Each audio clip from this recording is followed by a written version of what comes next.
Man, let me ask you something. Do you think it's a hot take to say that Madam Web is better than The Flash? Like the movie? Hot take is maybe, I think hot take is a strong word. Me too, because to me, like, hot take would be like if I said Madam Web is better than, like, I don't know, The Batman. Or like Iron Man 1, or like if the two comparisons was like a horrible movie and a decent or better movie. But considering this two horrible movies, I don't think you can have a hot take. Yeah, I think you're just comparing two things that are in a similar ballpark. Yeah, a rotten potato and a rotten tomato. Yeah. It's like, I really don't want to eat either one. Yeah, I prefer to not indulge on either one of those things. Yeah, if I got a rotten apple and you got a rotten orange, and you're like, hey, man, I would rather have the apple, I'm not going to be like, no. Right. I'll be like, have them both, dog. The Flash or Madam Web, that's like if you die and you're not in hell yet, but you're on the flight to hell, and these are like your two movie options. It's the two movie options. It'll be Eternals, but that'll be tucked away behind a couple of different options. Well, it's like no matter which one you put in, it just plays Eternals. No. It makes you pick between the Flash and Madam Web, but no matter what you pick, it plays Eternals. Yeah. Oh, man. So...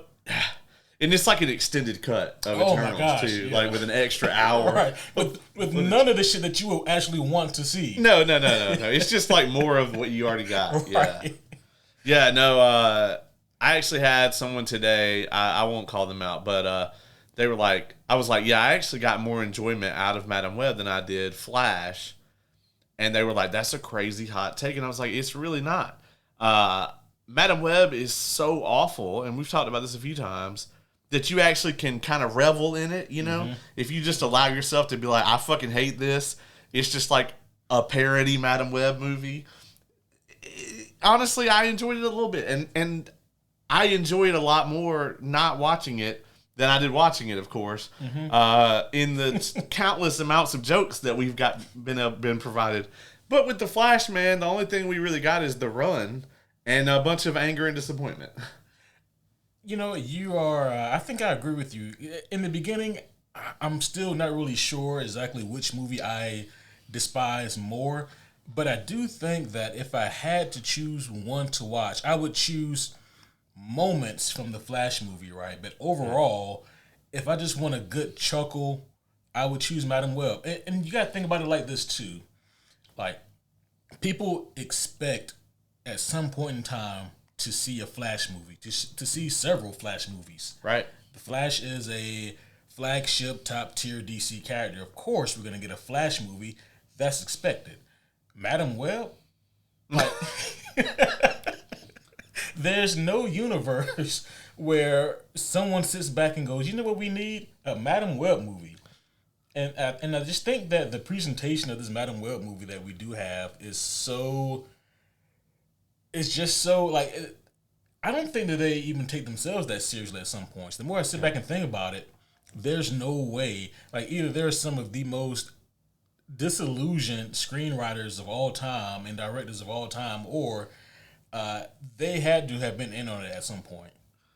The crazy, the maddening thing about The Flash is, like, the DCEU, for all its problems, they actually had every single possible setup to do a Flashpoint movie. And they were resetting the universe anyway. Yeah. So it would have been really easy for them to do the Flashpoint movie, have a Soups cameo at the end, and it's David Cornsweet, and boom, you just got it right there.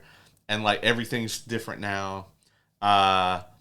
Or you don't even show anything at the end. He goes back and changes the timeline, and then you just don't even see what's happening next. Yeah. And then we just have our new universe starting with Superman, or Creature Commandos, technically. Yeah.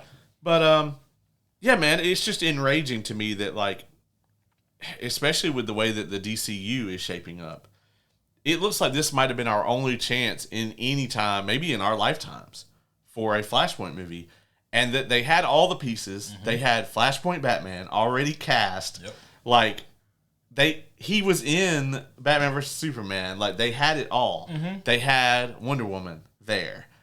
They had Aquaman. Yeah, I mean, Aquaman wasn't on set, but they had literally everyone else they needed on set already. Yeah, I guess you're right. Aquaman technically wasn't in that movie, but he could have been. Yeah, Jason Momoa is not busy, despite the fact that he seems to be in everything. Right. He would have certainly returned for something good in the DCU for sure.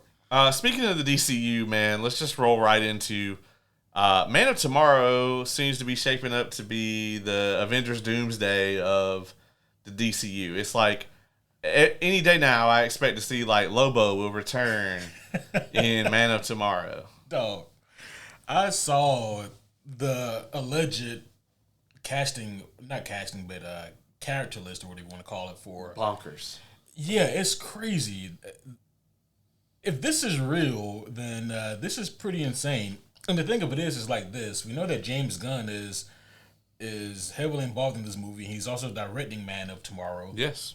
And if you remember back before 2025 Superman came out, when we saw everybody who was going to be in that movie, which is a substantially smaller list, we thought that's a lot of people.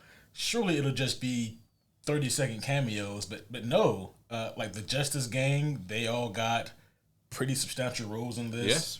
And I mean, even the people at the Daily Planet got a lot more than you thought that they would get. We need more Perry White in the sequel. We're not going to get it, but right.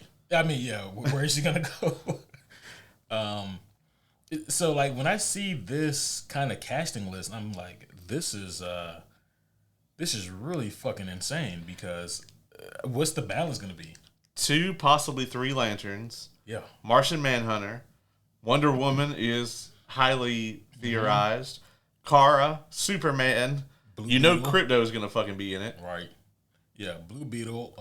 Blue Beetle's confirmed by James Gunn. Yeah. So that's not even like a question mark. I mean, I've seen the big list that you're talking about, but like if we're just talking confirmed, like studio confirmed, the Justice Gang is going to be back. Superman is going to be in it. Lex is going to be in it. Kara is going to be in it. They haven't said that Crypto is going to be, but you fucking know that Crypto is going to be in it. Right. At least 1 Green Lantern, minimum. Probably, most likely 2. I mean, and Blue Beetle. Yeah. It's a lot, bro. And then they also, on the rumor list, they also put in an unconfirmed villain. And I'm like, well, I kind of hope so, because Brainiac can't just fight all these people. Right. Yeah, 2 Kryptonians and a Kryptonian dog. That's enough already. Yeah. Lex Luthor. Clark, Lex, and Kara should be able to wipe this up. Yeah. In an afternoon. Right. It won't be, like an easy thing, but they can get it done, just those 3. Yeah, unless they're going to call Darkseid in. Bro. There's no need for this. Yeah.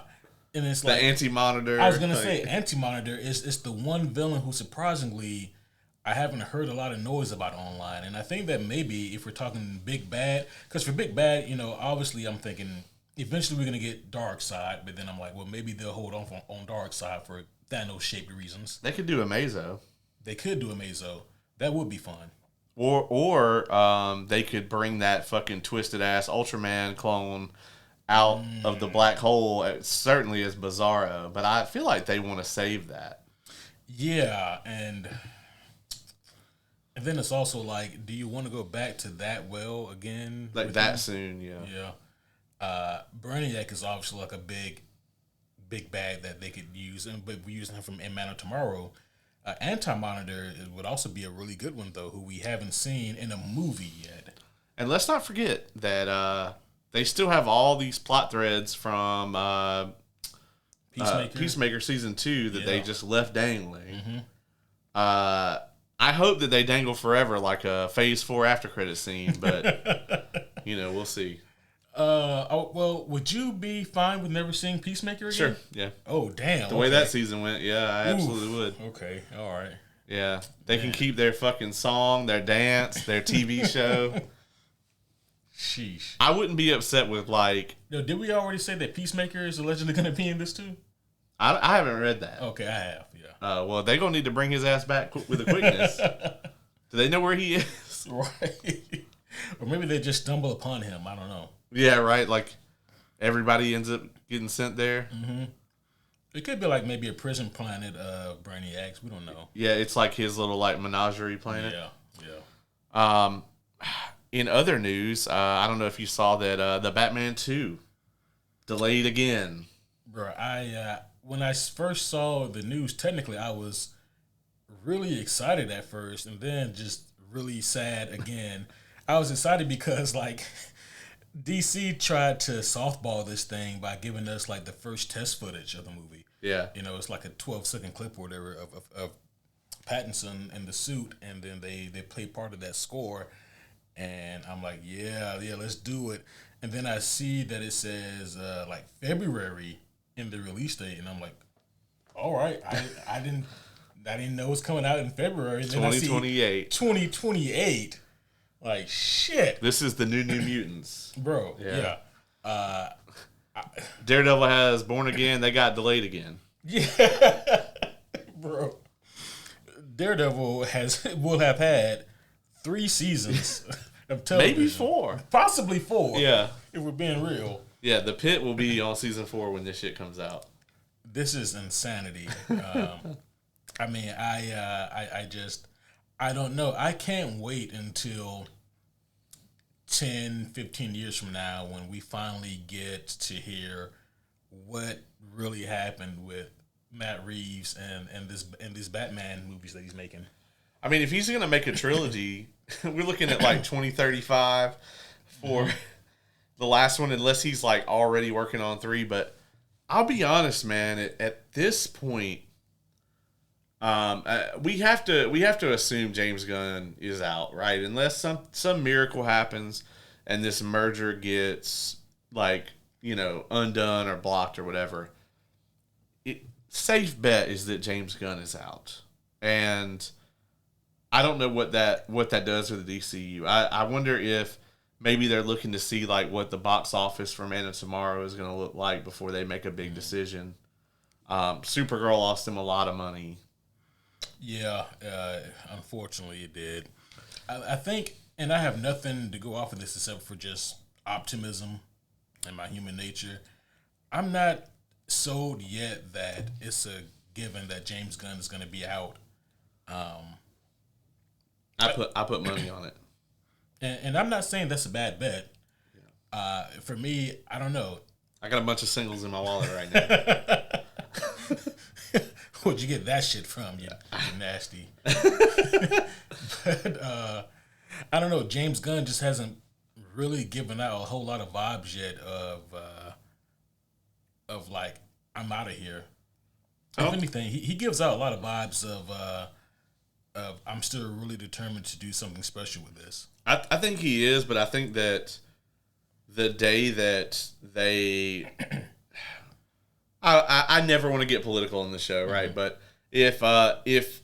if Paramount, if the merger finishes and Paramount's in charge, and they come to him and say, "We want you to do this, this, and this," he's out. Like he's not gonna get to make, and maybe this would be a good thing. He's not gonna get to make a Peacemaker season 2 or 3. But I'm saying something akin to that, mm-hmm. And I mean like the part where they hate Nazis, not like the part where it sucked. Yeah. Because James Gunn really hates Nazis, and Jared Leto. Yeah. And yeah, I just don't know, man. What happens with that? Like they're not gonna allow like GI Robot. You know what I mean? Mm-hmm. They're not gonna allow that. And so I think James Gunn is immediately gonna walk as soon as those restrictions are put on him. If they don't do that and they just kind of autonomously let DC be DC, I think that could happen, man. But I don't think the odds of that are high. I'm actually leaning more towards that because as evil and as corrupt as these people and corporations can be, at the end of the day, they're looking at ratings and they're looking at money, and typically ratings equals money. Sure. And also, despite what their real political leanings may be, they know that across the board it's good optics to have a Nazi murdering robot. That's true. I mean, like, obviously they've said already that they're going to let HBO maintain its autonomy. And so, maybe DC will get the same thing. Maybe I'm just being pessimistic about this. I know a lot of the fanboys online, and their opinions mean nothing. Sorry to let you guys know, but you know, a lot of them are calling for James Gunn to step down, blah blah blah, and I'm like, I don't know what you guys are doing right now or what you think you're doing, but Right. James Gunn, you know, he's out of credit with me, but I'm still really looking forward to Man of Tomorrow. I'm hoping he can pull it out. Now, if Man of Tomorrow bombs, it may not be him that says he's going to leave. It may be Paramount that wants him out. I have heard that Paramount wants him out, but once again, it's like you said, it's all going to be about the money. If DC is printing money, then they'll do whatever they want. But if DC is wasting money and becomes a money pit, then they're going to make changes fast. Absolutely, yeah, and I agree with that. You know, and regardless of what the fanboys on the internet might think, that does not mean that they're going to hire Zack Snyder. As a matter of fact, Zack doesn't want to do it. First of all, yeah, Zack doesn't want to do it. None of the actors that worked with him want to do it. Not because of him. They don't want to work with the studio. They don't want to be in those roles. Also, Ben Affleck would be like 70. Right. They're going to have to do Batman Beyond with old man Bruce. And the DCEU is done, right? It's dead. It's never coming back. Just, you know, go ahead and accept that. It's not happening. I think if anything, they might just try to get Matt Reeves, you know, to say, hey, look, will you step in and kind of steer this and just kind of fold his Batman in? Because it really wouldn't be that hard. No, it wouldn't. You know, there's nothing in his Batman to say, oh, there can't be a Superman. Right. You know, he just don't give a fuck about this place. Yeah. Yeah. Which is kind of how it is. Mm-hmm. Yeah. You can do whatever you want to, but when you step foot in Gotham, yeah, you answer to the bat. Yeah, exactly. And I mean, I guess another thing is if you look at everything that James Gunn says he has on the slate, like the Jimmy Olsen and Gorilla Grodd TV show. Jeez. And also, did you see that the Deathstroke and Bane movie has now begun pre-production and is moving forward? We also gotta wait and see what happens with Clayface too. Mm-hmm. How that's gonna do at the box office. I'm very curious about that. Yeah. Because while it's technically a superhero movie, it's not being marketed that way at all. Mm-hmm. And the horror genre is popping right now at the box office. Yeah, I think we spoke about this a couple of weeks ago, man, but Clayface needs to be promoted as a, I don't want to say it's a low budget, but as a more intimate, almost indie horror film. Yeah. Because that, like you said, that is the flavor right now, and that is what people are interested in. And if they can really manage to lean into the body horror aspects of it, people haven't seen anything like this really since The Thing. Yes. And I love that movie. Yeah. But if they lean into that, I think they're going to, and this hurts me to say, but they'll get a lot more people in the theater than if they lean into the superheroic aspects of it, which, you know, Clayface isn't typically a superhero. But, right. You know. I mean, I think obviously you use Clayface as major Batman villain if you're going to do this movie. Yeah. I don't know. Yeah, I mean, there's a lot that they could do with it. I don't want to go back to Supergirl, but I am. I think that at this point, man, like, there's been this trend over Hollywood for the last, like, I don't know, 50 or 60 years where they come out with these movies like the first Supergirl movie or like this movie or the Marvels or that god-awful fucking Harley Quinn and co movie. Birds of Prey. Birds of Prey. Yeah. And it's like the Hollywood studios think that by having these, you know, these female-centric superhero movies, and like, I don't say that in a derogatory way in any way, shape, or form. Like, I was really into Supergirl as, like, I was very hyped for the movie. Kara is one of my favorite DC characters. I enjoyed the movie. We talked about that it's getting a lot of unnecessary hate. Yep. Yeah, I've always loved Kara, but the Hollywood making these movies in hopes that, like, the female audience is going to just flood into the theaters to see it. That flabbergasts me because they've been trying that for 60 years and it's never once worked ever. Yeah. Right? Like, that's not to say that there are not a ton of female comic book fans. There are. But guess what? they're not making these movies for comic book fans. Yeah. They're trying to make these movies for like your general audience. Mm-hmm. How about just make stuff that's true to the characters and the source material, and then the people who like comic books, which are both male and females, will come out and watch your comic book movies. It's a very simple formula. Right. It doesn't need, and it's just crazy to see, like, if you look at how many of these movies have come out over the last 60 years, starting probably with the OG Supergirl movie. Mm-hmm. Like, how many times will they try this? Like, how many hundreds of millions of dollars do they have to blow on trying to get this subsection of an audience that they shouldn't even be reaching for, that we're not even sure exists, to come to the theater? I don't know why they keep trying that. You know, I made this comparison maybe a year or so ago. And I made this comparison. I meant this also not in a derogatory way, but like in actually a good kind of reaffirming way. But I mentioned how the Barbie movie made $1 billion, didn't it? Yes. And not once did they try to market it towards me. They didn't need to. Yeah. They don't fucking need my money. Right, correct. If they market it towards the people who they're making it for, that is proof and picture that they got their money back and then some. Right. You know, market towards the people who you know want to see it. Yes. Imagine if they market it towards me because they want to get my dollars. It's just a slow motion shot of like Barbie and Ken taking down a bunch of secret agents and shit. Yeah.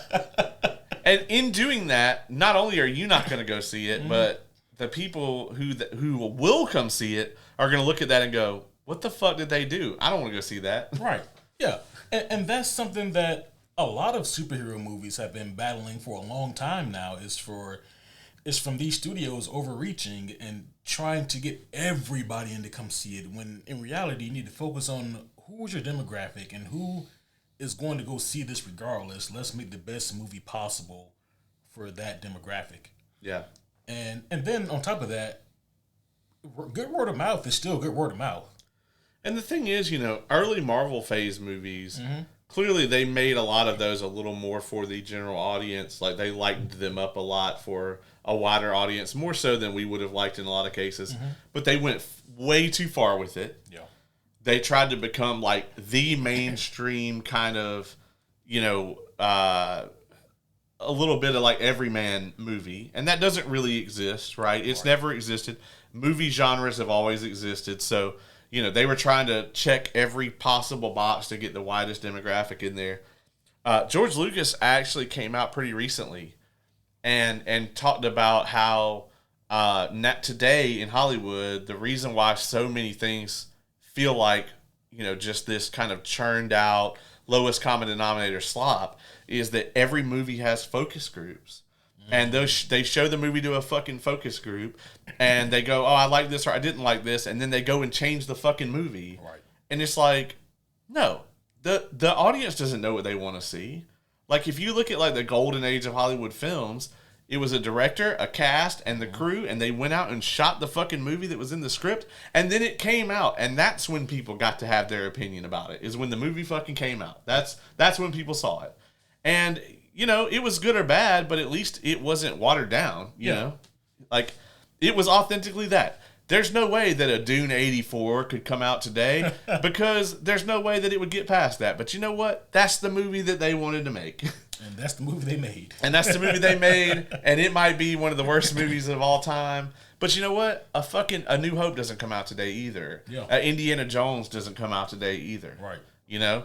Because, like, it's going to go to a focus group, and somebody's going to be like, "Oh, well, I don't understand this character." And then they're going to do reshoots to either put more of that character in and explain who he is, or take him out. And yeah. You got to think, if you do a focus group of, let's say, 50 people, and then 5 of them say, I don't like his stupid hat, you know, watching the Indiana Jones movie. And they're like, well, shit, maybe we should take the hat out. Yeah.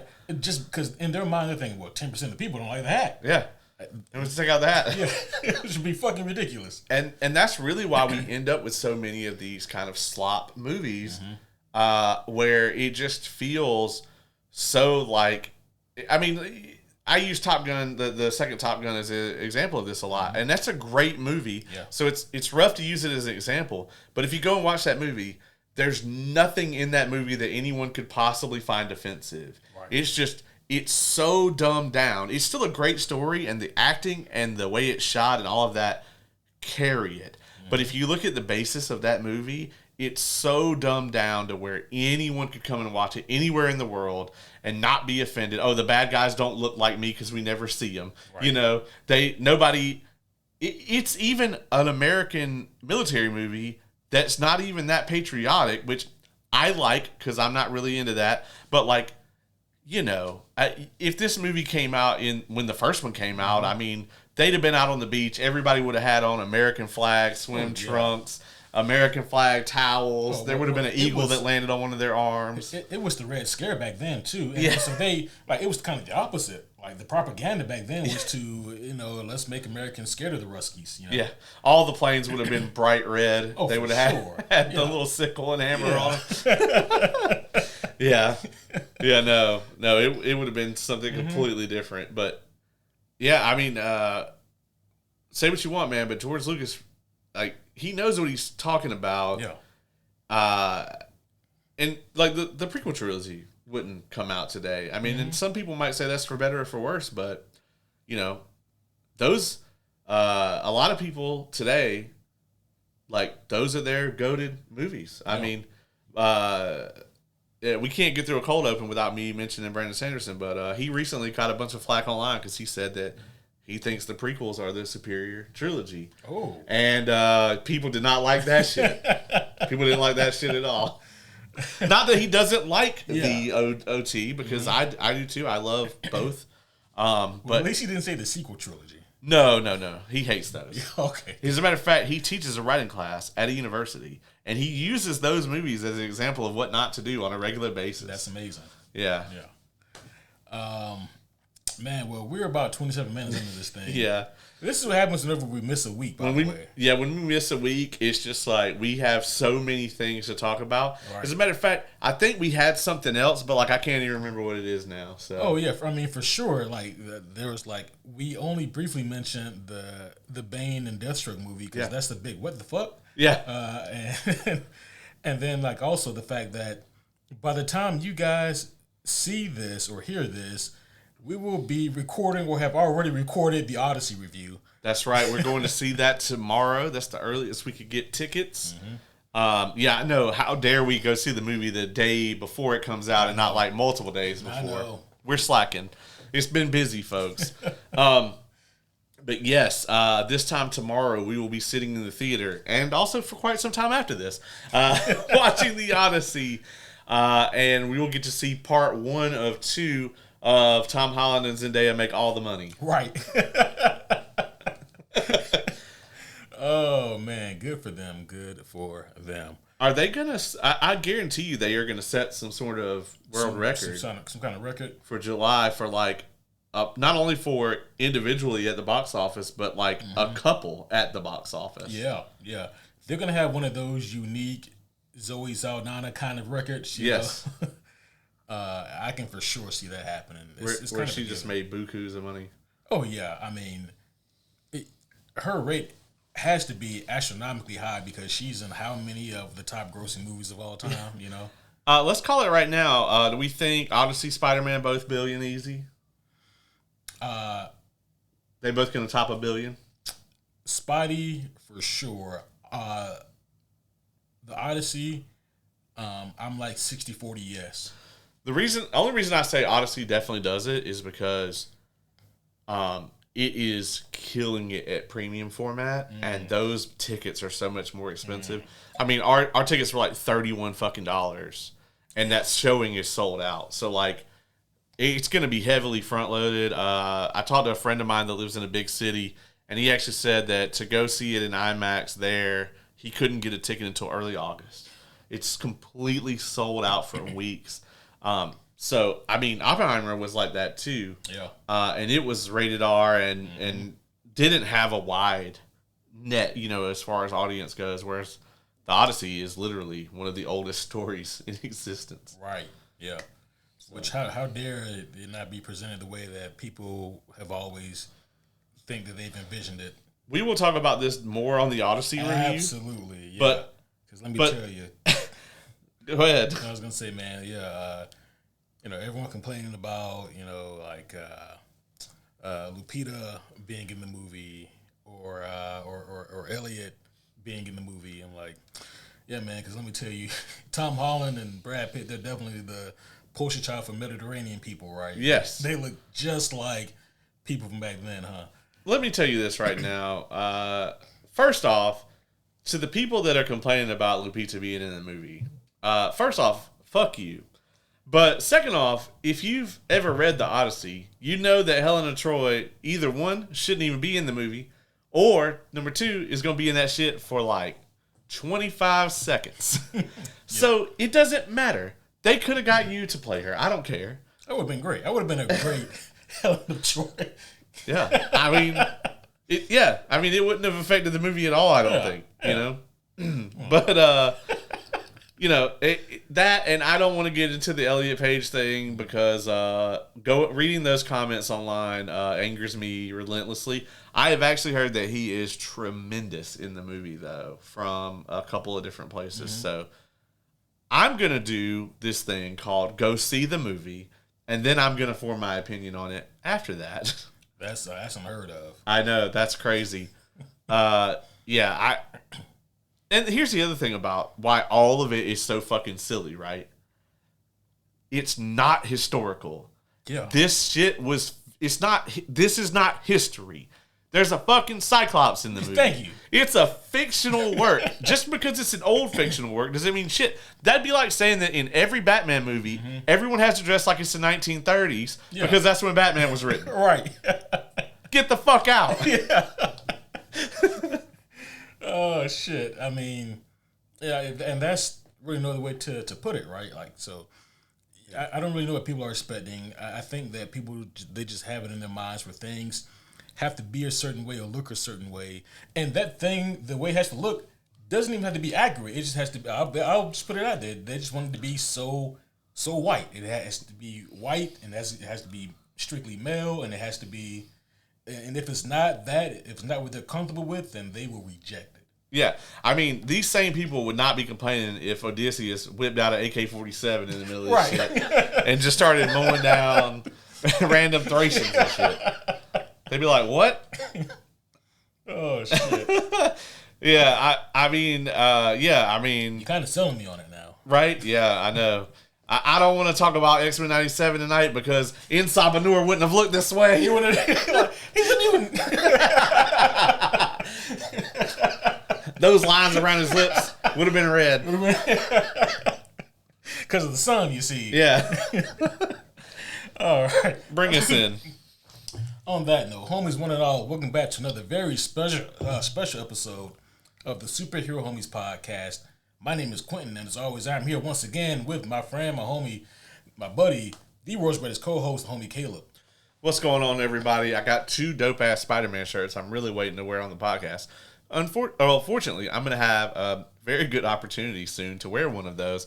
But I had to bring the drip, the X-Men drip, and my Marriott carpet hat just happens to match this shirt. Here we are. Yeah, man, I actually watched this whole thing within like the last 24 hours. I'm sensing a running theme with you here. Well, I specifically waited on this because it's only like 2 hours long. And I knew we weren't going to review it for a while. And if I watched it when it was coming out, that I was going to, I would forget things or whatever or be slipping. And it actually has really, really sucked because I waited like everyone else, years for this second fucking season. And then everyone has just been raving about how amazing it is. And I keep getting messages and stuff. People are like, hey, man, how about that 97? I'm like, I haven't watched it. I don't know anything. Yeah. X-Men 97 Season 2. By the way, full spoilers for the first 4 episodes. Just 4. 5 are out as of today. So when you listen to this, there's going to be 5 episodes out. But we are only reviewing the first 4 today, so there will be no spoilers past 4. And we couldn't spoil it for you if we wanted to because we haven't watched the 5th episode yet. Right. We are coming to you from the past. That's right. It's the this is the plays of future past. That's right. The homies of future past. That's right. Yeah. With that being said, I want to start off in a slightly different position here, a slightly different way of thinking here. Well, if we want to be technical, we're actually reviewing 3 episodes of X-Men 97 and 1 episode of X-Force 97. That's true. X-Force, X-Factor 97. Well, they actually, on the title, it said X-Force 97. And they got the title card and everything. They did, and the custom intro. Yeah, I know. As crazy. If there was a show. And actually, can we get X-Force? Yeah, can we? Yeah, right. Anyway. Not the Deadpool 2 version. Yeah. Because they're dead. Yeah, all except for fucking Deadpool and Cable. But I wanted Peter. Can't forget about Peter. Of he course. Went home. Yeah. You can't forget about the dick and nips. Yeah. Anyway. Oh, no. I think that it's safe to say we can both agree, I'm sure, that so far this season of television is fantastic. Yeah. I mean, that's wrong group, but yeah. It's true. I don't have that button anymore, but yeah. But what I'm getting at is this. This season of television of X-Men 97 Season 2 is it's amazing. It's great. It's unstoppable. It's uncanny. Yeah. It's astonishing. Yeah, it is astonishing. Just like Season 1. How does Season 3 look with practically zero involvement from Bo DeMaio? Well, the thing about it is pretty much everyone else that worked on Season 1 is there. The writers, the cast, the producers. It's just the showrunner that's different. And I think that I was worried about Season 2, but I'm definitely not anymore. Well, we know that Bo did quite a bit of work on Season 2 before he left. We do know that, but we also don't know that they stuck with it. Yeah. This could be it, or it could not be it. Yeah. But I'll be honest, I think this show is in really good hands. I think there's too many people that care that are working on this. It's like a reverse Witcher, where instead of just one person that gave a fuck, it's like the opposite, right? I'm sure there's somebody at Disney, but Disney has been very smart and just kind of let them make this shit. Yeah. What's the guy's name? Brad Winderbaum? Is that his name? Yeah. That's in charge of Disney Animation. About fucked up. Right. But the committee, they gonna write the committee. The committee gonna write me. But yeah, man, I think there's just too many people that give a shit about this working on it. I'm not saying it can't be fucked up, because anything can be fucked up. But I don't anymore have the worry that just like Bo DeMaio not being present is a problem. And if the things that they said about him are true, then it's probably a much better working environment without him there. Yeah. We're never going to know the ins and outs of that one way or the other. But I do think that I am very optimistic about where this show is going to go. They have made no bones about the fact that they are balls to the wall Season 2. Like, I feel like Season 2 is going to blow Season 1 out of the water, and I feel like Season 1 blew the old show out of the water. Yeah. And that's a really special thing to do, because Season 1, it wasn't just excellent because it took us by surprise with how good it was. Because I remind everybody, Caleb and I, we were the ones who said that this X-Men 97 show is gonna suck balls. It's gonna be terrible. We had to eat crow on that one, and we were glad to eat it. I will gladly eat that crow if it means getting a show that good. Yeah, because we were like, man, all signs are that this is gonna be dog shit. And they were. All the signs were that it was gonna be really bad. And crazy enough, I've actually talked with damn near everybody on the cast of this thing at this point, and yeah, I mean, even fucking the old Spider-Man show voice actor. I've talked to damn near all of the cast of this, and when I say that they are all so enthused about it, I mean it. Like, every single one of them, they are excited for this project. Now, for some of them, that might mean because they don't get a lot of work otherwise. But like the dude that's Magneto, Matthew Watterson, he's insanely busy. So for him to, out of his all the different things he's working on, to go, I'm so excited about this. That's really cool, Right. Yeah, and you love to hear that. Yeah. This season, they don't waste any time really getting into it. They start off pretty damn hot. We see the last thing that happened to the X-Men. We know they had their big battle with Bastion. Didn't mean to do that alliteration there. And it ends with us seeing the X-Men being hurled through time. But we get two separate groups and two separate time periods. One group gets flung far into the future. Damn, there I go again. Yeah, you keep doing it. Alliteration is cool. And then the other group gets brought back to the past, way back in the past. Yes. I will say, that if there's anything to complain about here, and I don't actually consider this a complaint, the pacing is such in this show. This is not second screen viewing, folks. If you look down at that phone, you're going to miss all kinds of shit. Mm-hmm. There was times where, like, I just got, like, a text message, and I was like, and then I looked back at my TV, I was like, fuck, and I had to back it up. Yeah. Because they are not wasting any time. No. There's, like, I could see another show taking up 10 episodes to get what we've gotten in this for. 100%. Yeah, I think that most shows that have, like, a 10-episode treatment, where we end at episode 4 is where the season would end in most of those shows. Yeah, if that. I can see... Yeah, I can see if it's a 10-episode treatment that they would do 5 in the past and 5 in the future, and that would be it. Yeah. But what we get here, man, they are going damn near breakneck, but in the best kind of way. Go ahead. I was gonna say they're going fast paced, but it's a pace that makes sense. It's like you're gonna go, 180 miles per hour if you're in the Indy 500, but that's because that's what the pace you need to be at. Yeah. Do you think they wrap this Apocalypse arc this season? Or do we get 2 seasons of Apocalypse? Because at this pace, it's like... Yeah. It feels like they would, right? I think they will, and one of the main reasons I'm saying they will is because they're already heavily used to Apocalypse back in the day. Yeah. And I was a little nervous, honestly, going into season 2 because we knew that they were going back to that well again with Apocalypse.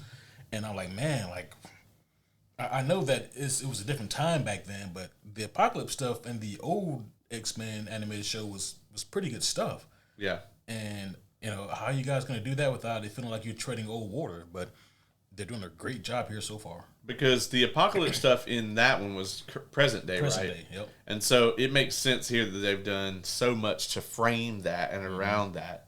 And I think, honestly, for us to see, one of the things that's so effective in this in these 4 episodes is Xavier's fear. That's not an emotion we see from him a lot. Yeah. And for him to be so afraid and like so just mentally broken, I mean, that last line of episode 4, we never stop him, is just, that is the you remember it of this season. Yeah. So far they could top it.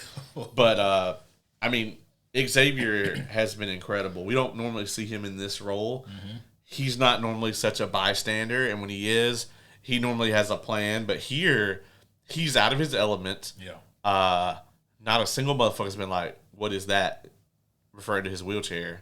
Yeah. And he's like, he's not powerless, but he might as well be. Yeah, I mean, he just keeps getting kind of railroaded, and he's not been effective. And a lot of times, he's just kind of had to sit by and idly watch as things go to shit. Well, he can't stand by, Caleb. Yes, that's true. He cannot stand by. Okay. If I did have one minor nitpick amongst the sea of awesomeness that this show is, it is that they could have, in these 4 episodes, used Professor X a little bit more, I don't want to say competently, but usefully. And especially towards episode 4, where we really get the big fight with Apocalypse, like when Cyber fuses with the celestial technology and he emerges as the Apocalypse that we know. In that moment, I'm not saying that it would be so useful and effective, but Professor X is still the world's most powerful telepath. And like the shit that he can do inside the brain is pretty fucking astonishing. And these episodes kind of downplay that a little bit. We get the one scene where in Cyber, this is pre-apocalypse, Professor X tries to get inside his mind and he says, I can't, like the rage is too blinding or something like that. Right. And I remember thinking, that's kind of bullshit. Like, I've seen you get inside the Hulk's brain. Right. Right. And I'm sure that Cyber is angry, but I don't know if he's Hulk angry. Yeah, I don't know that he's Hulk angry. I don't know that anybody is Hulk angry. Right. I don't know that anybody needs to be Hulk angry. Yeah. I don't know that I want the Hulk to be Hulk angry. Yeah. We'll see what he's got in Brand New Day. But again, it's just a minor nitpick because I know that the show has a plan of where it wants to go and what it wants to do. But I'm not even advocating that like Professor X has the power or the capability to shut down Apocalypse. But I think it just makes both of them look good, Professor X and Apocalypse, if he is able to get in, do some cool shit that gets shut down because Apocalypse is just that powerful. Yeah, and not to mention, did anybody see motherfucking Kang the Conqueror being here? I'm a little bit of a comic geek. I was gonna ask you at what point you called that shit because that shit got me out of nowhere. Yeah. So I was sitting there like, okay, so it's cool that we have the ancient Egyptian in Cyber. That's really cool. And I was like, I wonder if we're getting any Rama Tut. Because we got to get to the celestial technology. Right. Like, similar tech was used by Rama Tut, a.k.a. Kang the Conqueror, to get back here. He stuck around for a while, became a pharaoh. And sure enough, as soon as I saw the pharaoh, I was like, oh, that's him. And then they dropped the name Rama Tut. I was like, oh, yeah, that's 100% him. And then we see him get inside the spaceship. It's like, deuces, bitch. Yeah. He puts the helmet on. Yeah. He's like, oh, no. I read in the history books how this turns out. I'm out. Good luck. Yeah, good luck with this. And this happens just before he rolls up and Independence Day is the city. Yeah. I ain't gonna lie. This show has so many moments that I don't know if they're meant to be hilarious, but they are. And that was one of them. Yeah. When Kang is like, all right, well, and it was kind of like Debo rolling up, in Friday and being like, come on, get knocked out like your punk ass daddy used to. And but instead Kang's like, I'm gonna just leave, dog. Yeah, I'm just gonna. It's like, or there's another alternative. I could go back to the future. Yeah, I can fuck off. Yeah, yeah. Like, Kang was just like, I know that there's a chance this could work out this way, and it is. So I'm out. Yeah, because he knew, man. He knew that Apocalypse was there. Yeah, yeah. And that's like the only person on the planet before the X-Men got there that had any chance of stopping him. Yeah, right. Exactly. And I mean, honestly, the X-Men, this group of X-Men would have struggled. Oh, for sure. To shut down who? Either Kang. Yeah. Oh, 100%. Yeah. It would have been a real big fucking struggle. Because I'll be honest, at first, I'm thinking that this is actually just going to be like, legit King Tut. Mm-hmm. And then I see that his motherfucking guards got energy whips. And shit. Yeah. And I was like, something's not right. Something's not right here. And then, I did not put it together until like maybe 5 minutes before he said his name. Yeah. And I felt bad about that. Yeah. I was like, I wonder at what point Ace knew. Probably immediately. Yeah. It was pretty fast. But that was a really cool tie-in, and you have to wonder if we'll see him again, because within the context of this show, we still don't really know what his next move is. I'll be honest, I would not be shocked if Disney was like, you guys can have Kang, and like they did a Kang arc next season. Yeah, and they very well could. Yeah. So we also need to talk about Magneto and his... the balls on this motherfucker. That's one way to describe it. Yeah. Man, listen, last season we got a huge movement for Magneto was right. I need that same energy for Bishop. Yeah. Yeah, Bishop and Forge, really. But mainly Bishop was right. Magneto in this, it's interesting that he is at his most foolish and his most heroic at the same time, where we see, all the other X-Men, and Xavier included, and all the audience is just like, this motherfucker is going through a I can fix him era. And it's like, you cannot. Right. And if someone was going to, it's not you. It's Charles. You don't do this. Right. Like, you fuck mutants up. Yeah. As a matter of fact, I was like, you have more of a chance to cause this motherfucker to go crazy. Yes. And be a tyrant than you do to change him in any way. And, man, I guess we're going to get it. Xavier was right. Or Bishop was right. Because Charles, the whole time, man, was just like, I trust you, Magnus. And I was like, why? Yeah. I'm like, for what purpose? Mm-hmm. Like, okay, I get it. At the beginning of 97, even though Charles was gone, he had trust in Magnus, had trust in Eric that he was going to put the students on the right path and help them to rebuild. Right. But by the end of season 1, that trust had kind of gone out the window. And then they meet Apocalypse, and he's like, "It'll be fine. Yeah, I can fix him. No dog." Yeah, there is no, and like you said, man, if anyone was going to fix him, fix Apocalypse, that's a fucking wild statement. It definitely was not going to be Magneto. And it's kind of fucked too, because like obviously you don't want him to merge with the celestial technology, right? But you also can't kill him because if you kill him, they don't know if he's reproduced. If he's the original mutant and they kill him and he doesn't reproduce, they all get fucking deleted. Yeah. Theoretically. Yeah. And all mutants. And Magneto would never allow that. Right. And so you're right. You can't kill him, not just for like the ethical reasons behind it, but for your own sake. If you're a mutant, you don't want him to die. Not then. Yeah, because you don't know that the X gene would ever pop back up in in humanity. And if it did pop back up, there's no guarantee that you're gonna have it. Yeah, or that you would even exist. They go back and everyone's a mutant but them. It's just flipped. Right. Oh man.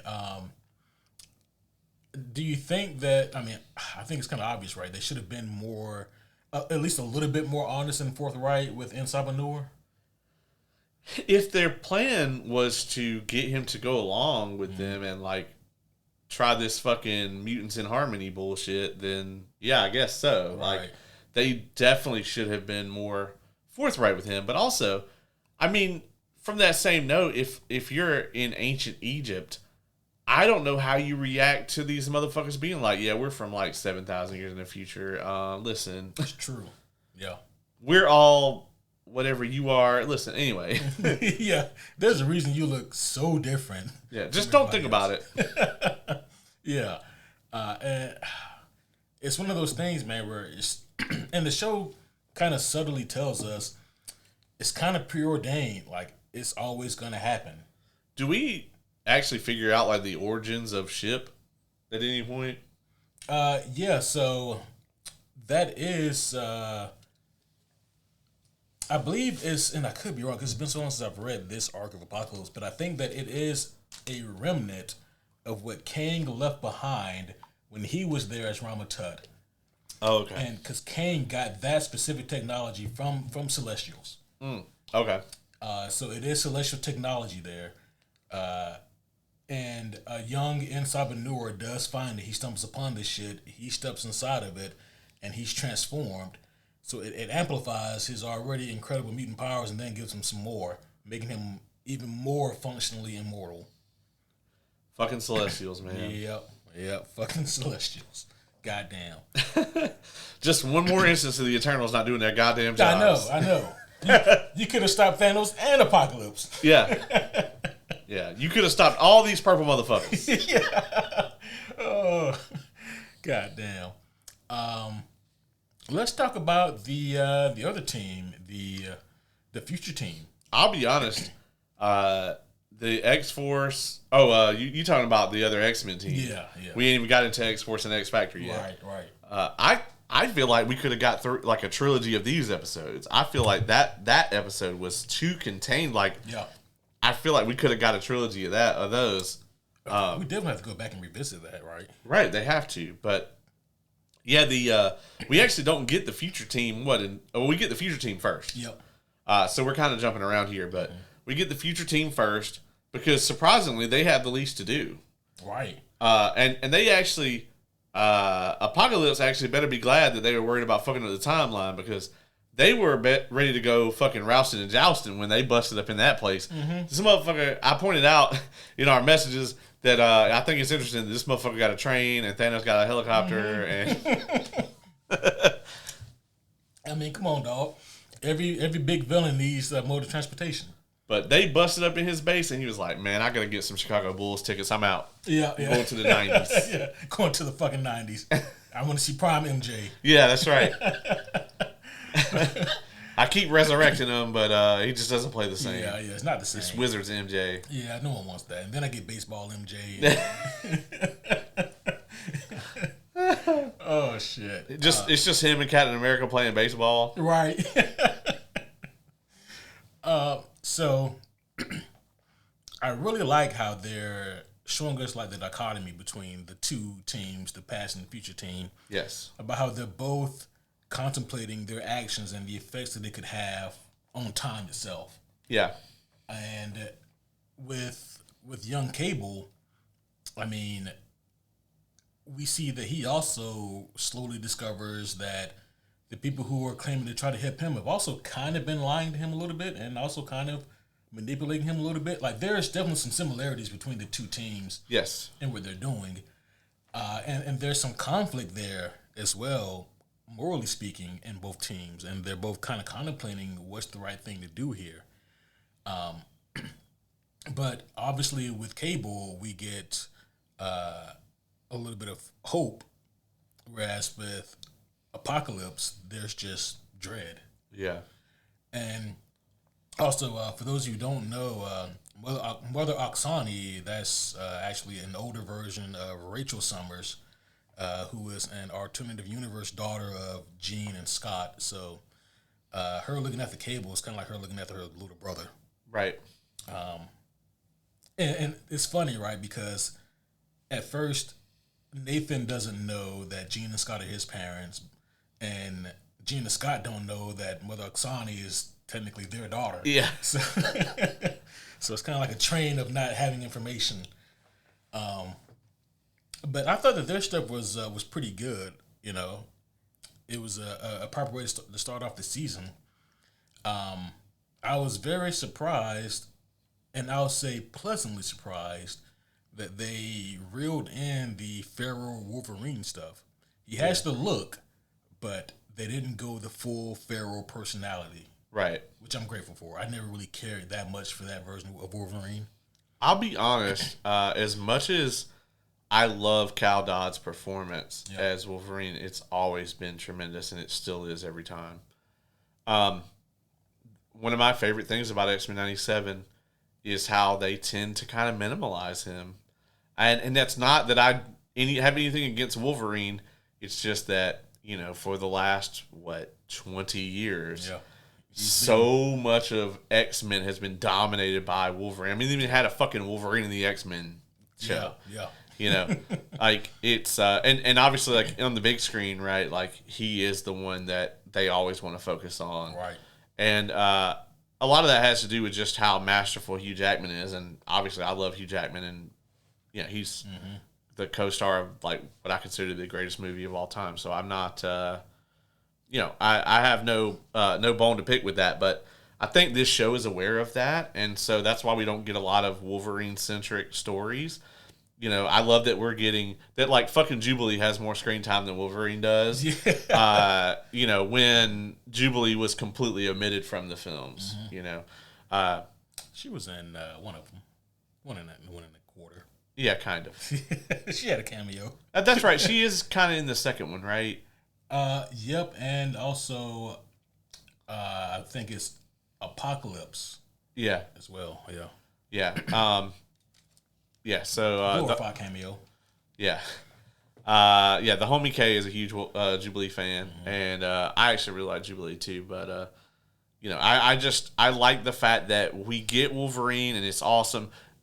But he's not like a central character most of the time, and I'm sure there's somebody out there complaining about that shit. But we don't need him here. Like, there's so many other people that we can focus on.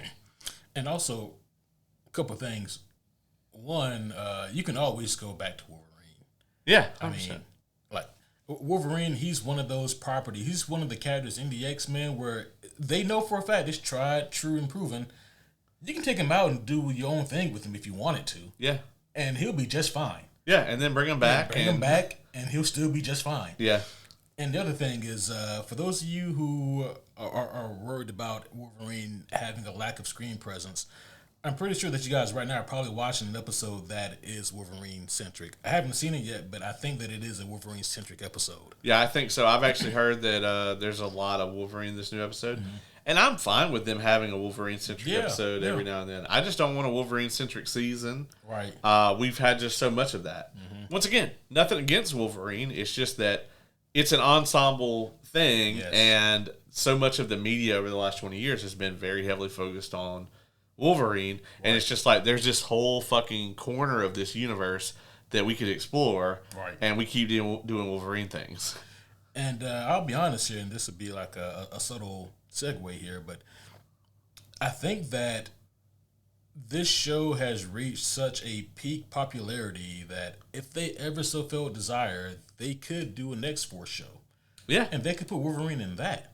Because there's dozens of X-Men who just haven't had a time to shine or do much of anything.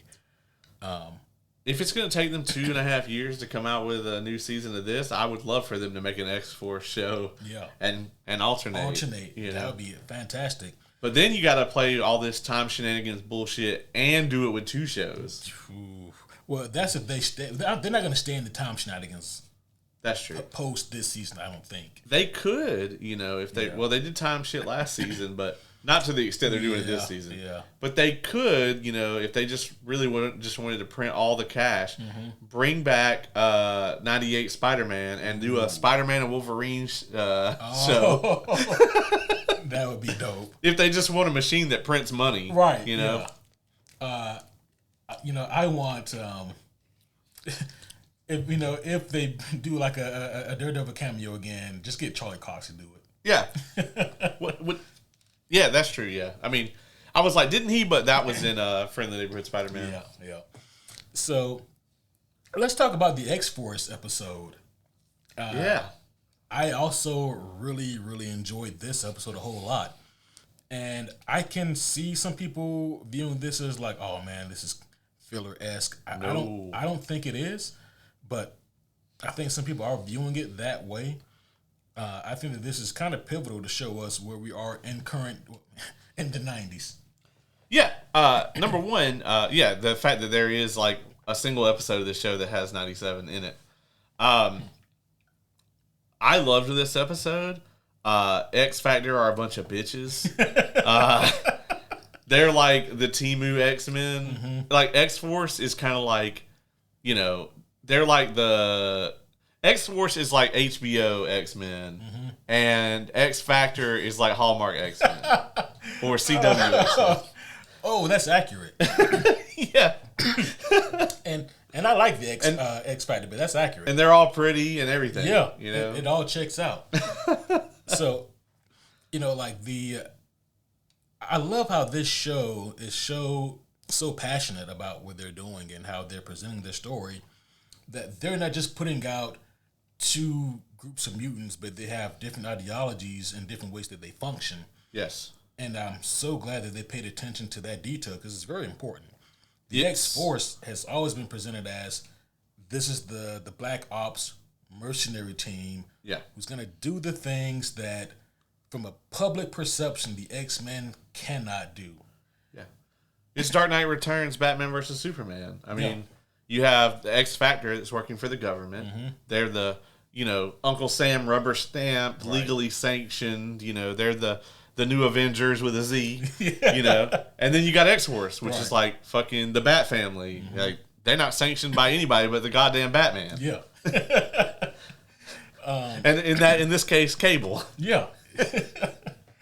It was.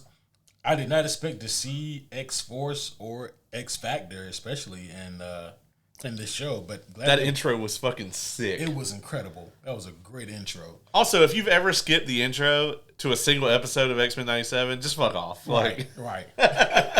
I will never. Also, I'm taking a whole point off of the there's no way they're this dumb, but like when the MCU X-Men movie comes out, if they don't use the theme, I'm taking a whole point off for that shit. Oh yeah. That's true. So in Doomsday, right? We got to get a callback to like the Fox thing that they used there in their movies. No, because this is gonna be their last hurrah, and I just feel I just feel more confident that they're gonna go for that theme over, the. It doesn't even have an iconic theme. You can't even pull it up in your head right now. I've seen those movies a lot of times. Fucking lame. As a matter of fact, every time I watch those movies, when I watch the intro to said movie, even if it's like something cool as fuck, like Days of Future Past, I'm like, oh yeah, man, I ain't watched the X-Men movie in a minute. Let me put it on, and then like the shit starts, and I just suspect that, and then I get whatever the fuck that was, and I'm like, oh man, no wonder nobody liked this shit. Days of Future Past made a fuck ton of money. Like, let's not. But I'm just saying, they owned that fucking music. I know. And it's so recognizable and so just perfect. It gives me hope that the MCU already has used it twice. They have. They use it in Doctor Strange Mom, Miss Marvel, and at the end of Miss Marvel in the post credits. Yep. Yeah, so like. That fucking that's just so iconic and perfect. If you look at across the superhero spectrum, okay, how many people have an instantly recognizable theme? Superman, Batman, Spider-Man, X-Men, and it's this one. Yeah, you're right. The Avengers. Yes. Yeah. The Avengers was homegrown though. It's not like the Avengers had a TV show that was like, oh man, we have to. But I just mean in any form of media anywhere, right? Like you hear it and you know that that's that superhero. That was 5, and it's the 5. You know, we got Avengers, X-Men, Spider-Man, Batman, Superman. Yeah. So like the people who over the years, if you go and look at all the comics that print cash, that's. That's the list. Exactly. Yeah. And that's not a mistake. You know what I mean? That theme, having that recognizable. And Batman had 2, because he's the guy, Batman had not 1 but 2 great themes. Because I prefer the Nolan, obviously, but I don't hate the old one. Yeah, you can't. So. I guess technically Batman actually has probably 3 really recognizable themes because the old TV show. Oh yeah, like when you hear that shit, you know that's true. That's Batman for you. But even with Spider-Man, they never they've remixed that theme a fucked 100 times. But the skeleton of that is still the same. Exactly. Yeah, and that Superman theme, they should have that coming back is such a huge part of the new Superman movie. Yes. Because John Williams don't fuck around. Right. I just killed it. Yeah. So that's why it's always been so mind-boggling to me that they would change the theme for those movies. Because it's not like a ton of superheroes just have this instantly recognizable theme. Like, fucking Iron Man has made a shit ton of money at the box office. He's all through everything. If there is a Iron Man theme, I couldn't. If I heard it right now, I wouldn't. No, I wouldn't be like, "Oh, Iron Man." I'm sure Marvel was just like, "Yeah, here it is," and then they just played the Avengers theme song. Yeah. Dun, dun, dun, dun. Yeah. Okay. Yeah. All right. Yeah. Okay. Well, let me hear Captain America's. They play the same thing. Yeah. Thor. Same shit. Yeah. I guess fucking WandaVision had a catchy theme. And I guess Agatha,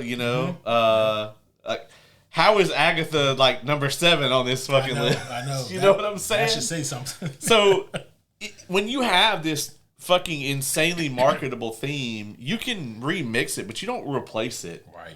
You know, that'd be like, I mean, yeah, it'd be like the next it'd be like if in the Batman they just made up some complete off the wall bullshit. You know? I hope that for Doomsday they'll, you know. So here's my thinking, right? If they don't use it in Doomsday, the original X-Men theme song, is because they're waiting to use it for the next iteration of live action X-Men. That's fair. That's fair. I mean, obviously, like, you will get everybody hype as fuck in that theater for, you know, X-Men if that's how you start the movie off. Yeah. I got a feeling it's going to be gloom as fuck, though. You know? Yeah, me too. Sidebar here. We did not talk about this in the cold open, but it's so on brand, and we have to talk about it. Heavily rumored. This is like everything other than Kevin Feige delivering it on a stone tablet confirmed. Adam Driver cast as Magneto. Right. I understand you have some feelings about it. I think that Adam Driver is a fantastic actor. I think maybe the best comparison I can make is that it's similar to how I felt when Pedro Pascal was cast as Mr. Fantastic. And with that one, you know, I was thankfully relieved because my thoughts were he's a great actor, but he's not who I would go to for Reed Richards. You know, and I stand by that Pedro did a really great job in the Fantastic Four movie. He did. He was fantastic. All right. Adam Driver as Magneto. Listen, it would be different if I thought that Adam Driver was just some mid actor. Right. I think that Adam Driver is really good. Yeah.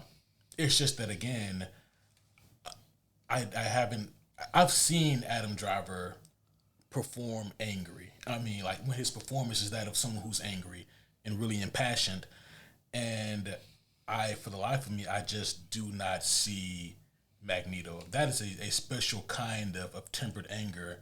Like Fassbender had it, McKellen had it. I'm not saying that Adam Driver doesn't. I just haven't seen anything that shows me that it's there like that. I'll be honest. I think that he is more spot on for Magneto than Pedro Pascal was for Reed. Like, okay.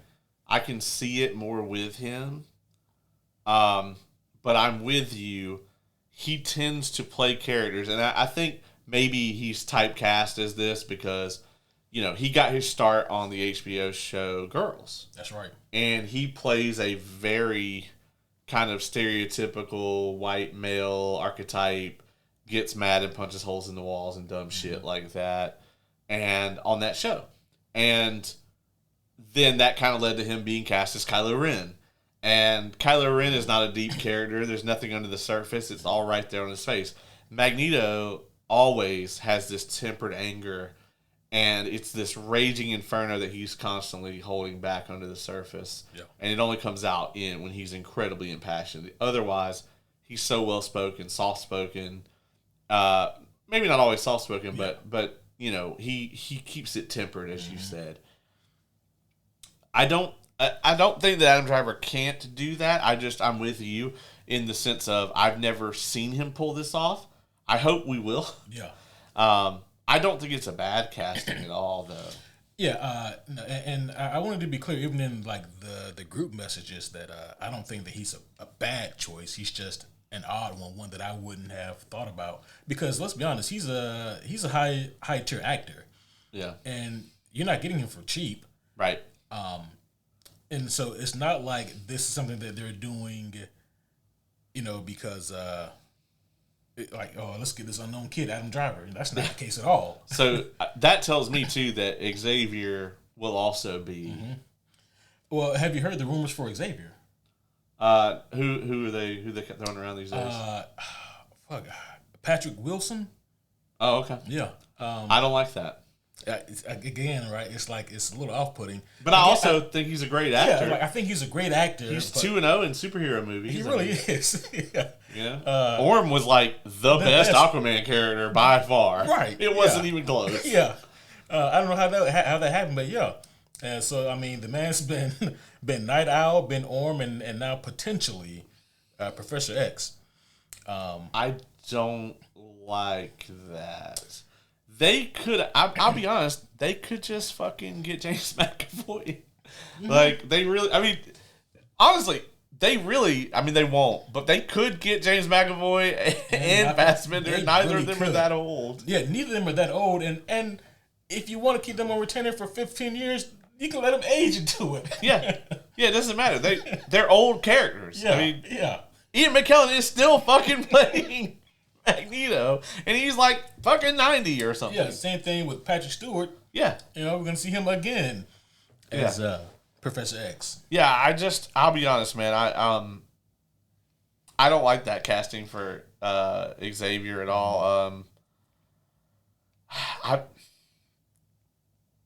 see with Adam Driver, I can kind of understand it for the same reason I can kind of understand it with like Pedro is like they wouldn't have been my first choice, but they're going to put asses in the seats. Yeah, Patrick Wilson's not going to put asses in the seats, right? You know, like just get a great Xavier. Now maybe he auditioned and like killed it. He could have. That very well could be it. And I will say this, and I guess maybe in defense of both of these potential castings, is that it's the X-Men brand that's going to put asses in the seats more so than any one name. I think that, and again, if you're a younger fan, then it may be hard for you to understand what I'm about to say. But pre-2012, the biggest superhero team was the X-Men. Yeah. And it wasn't close. Yeah, it was like, the superhero team. Yeah. I mean, like, it was like X-Men, and then it was like Justice League. And if you want to talk about where the Avengers were, it was like Teen Titans, X-Force. Then it was like the Avengers. Like, yeah, they're cool. Or the Defenders, then Avengers, you know, like they were. I mean, it's not that they were a bad team, but it's like, they're cool. But man, what are the X-Men doing? You know? Yeah. I mean, let's not forget that, like, when the Watchmen movie came out, there were only two superhero group movies. Yeah. It was them and the fucking X-Men. Yeah. There was no Justice League movie. There was no Avengers movie. No. Yeah, there's a reason why when Marvel went bankrupt, that like the first things to go were Spider-Man and the X-Men. Yeah. Because they were the things that were profitable at Marvel Comics. That's right. But yeah, it's going to be really interesting to see how this casting unfurls. The first thing I saw about Adam Driver was that he was cast as a major villain for the upcoming X-Men movie. And when I saw that, I thought, oh, he's going to be Mr. Sinister. Yeah. That I can really see. Yes. But then, you made the post, and then I kept seeing it over the internet about him being Magneto, and I thought, maybe they got Magneto confused with Sinister, and I don't know. I always, this is random, but I always have wanted to see a Lawrence Fishburne Magneto. I just think that would be off the chain. I thought you were going to say a Lawrence Fishburne, Mr. Sinister. I was like, that is... That's it. I mean, I'm not saying he couldn't. Yeah. But like, I just think he would kill it as Magneto. But obviously, that's not ever going to happen. Yeah. They cast Keanu Reeves as Xavier. Oh, Jesus Christ! But like, how many times can we do this? Like, only the twice. Well, it would be the third time because the John Wick. Well, I'm saying, those are only 2 times. Yeah, okay, yeah. I'm saying if they did it again, this would be 3. Yeah, this would be 3, but it won't work 3 times. No, yeah, it will not work. You can't have like Jubilee come in there and be like, I don't know what to do, Professor, and then she'll be like, I mean, like, figure it out, man. You have to figure it out. Yeah. Not that we don't like Keanu Reeves. We love Keanu, but that's a terrible miscast. Man. Keanu Reeves as Professor X. Holy shit. All right. Which X-Men can Keanu be, since we're here? I don't know why. I can think of somebody better, but the first person to come to mind was Multiple Man. Yep. Okay. That he'd be a really fun use of that character, I think. I'm sure there's got to be a few that I would love his Gambit because I want to hear what that accent sounds like. I have to continuously remind myself, like I have to keep deleting the fact that Channing Tatum is going to be in Doomsday. You really think he's going to be that bad?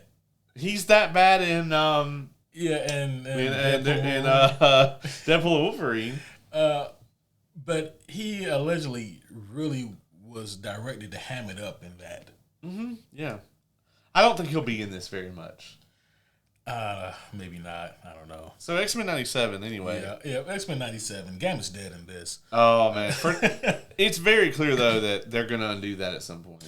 Yeah, I mean he's gonna come back as a Horseman of Apocalypse. Yeah, for sure. Man, that future Horseman lineup. Yeah, I don't know who the fuck those people were, but they were killing it.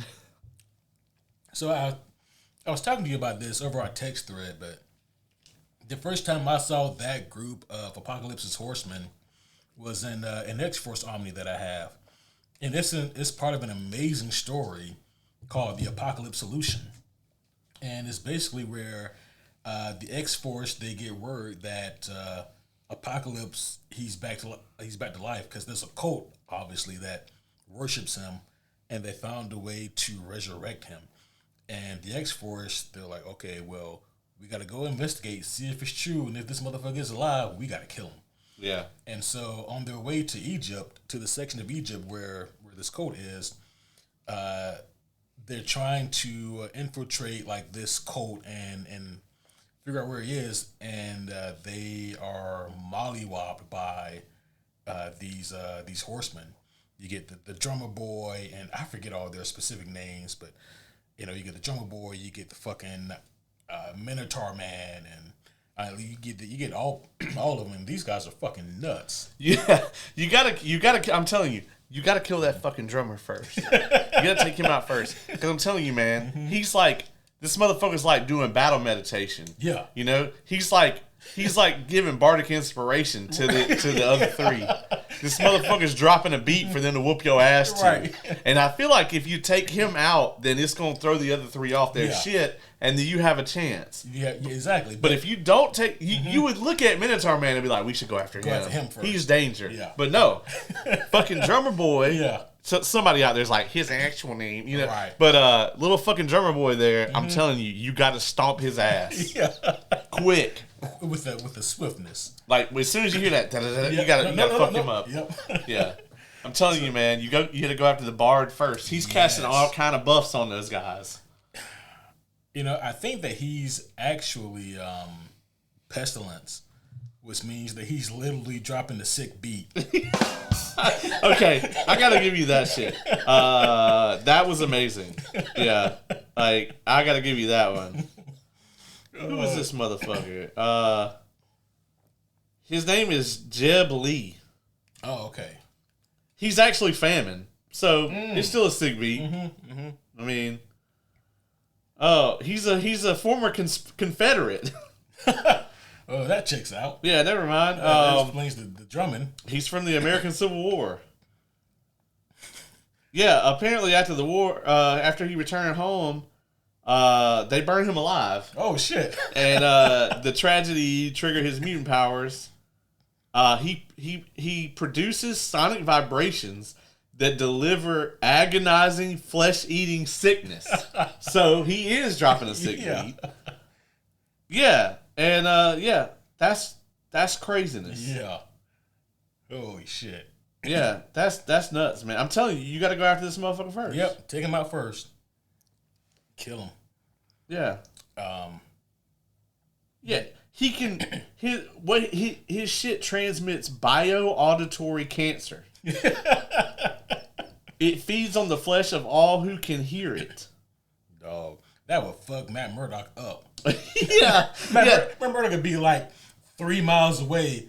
Oh fuck. Yeah, and apparently he doesn't need that drum. He can tap on anything. Yeah, that's wild. That's I've told you, you gotta kill this motherfucker immediately. Oh shit. Yeah, get rid of him first. Yeah, yeah. I don't know what the other three's abilities are, But I know. Fuck that. Yeah, Matt Murdock just never needs to fight this guy. Never. There's a reason Apocalypse brought him thousands of years into the future. Yeah, like I want this guy. I want this guy on my team. You stay your ass out there, though. Right. Also, they should have known something was fun. I mean, they didn't know this happened, but Apocalypse brought them out from under the stage like Cody Rhodes and shit. He was like, "Take my horseman." And they was like, yeah, German boy started drumming Cody Rhodes' theme song.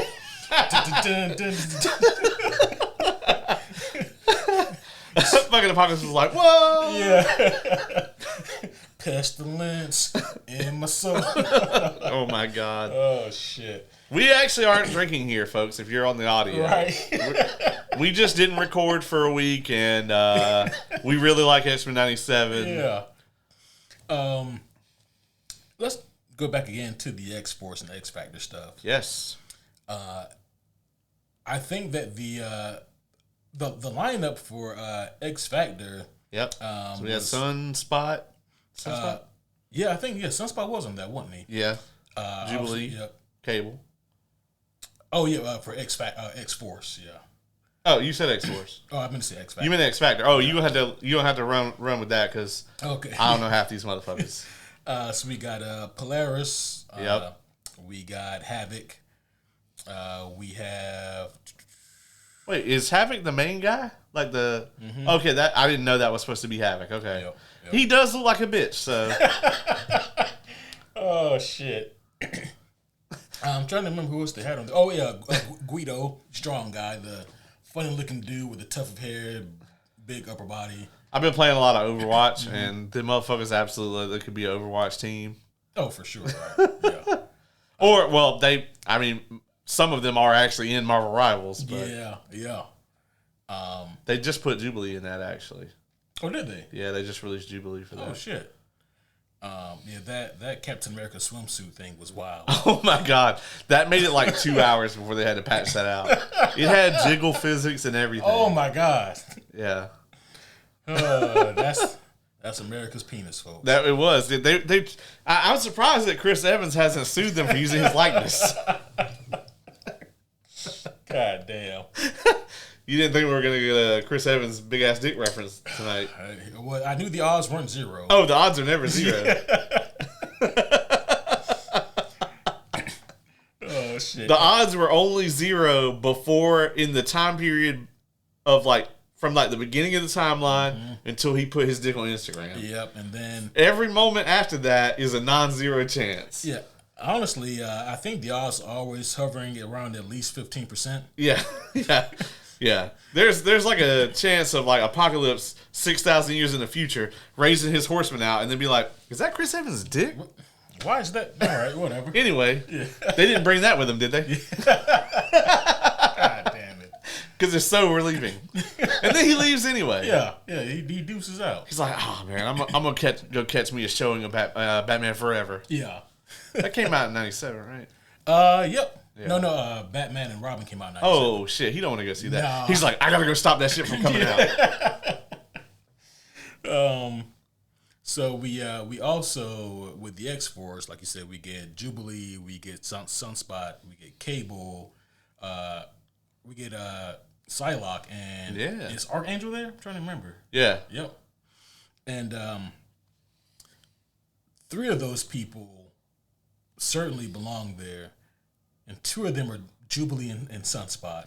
Man, I thought Jubilee was awesome in this episode. She was incredible, and both myself and the show is aware that these children are not a good fit for the X-Force stuff.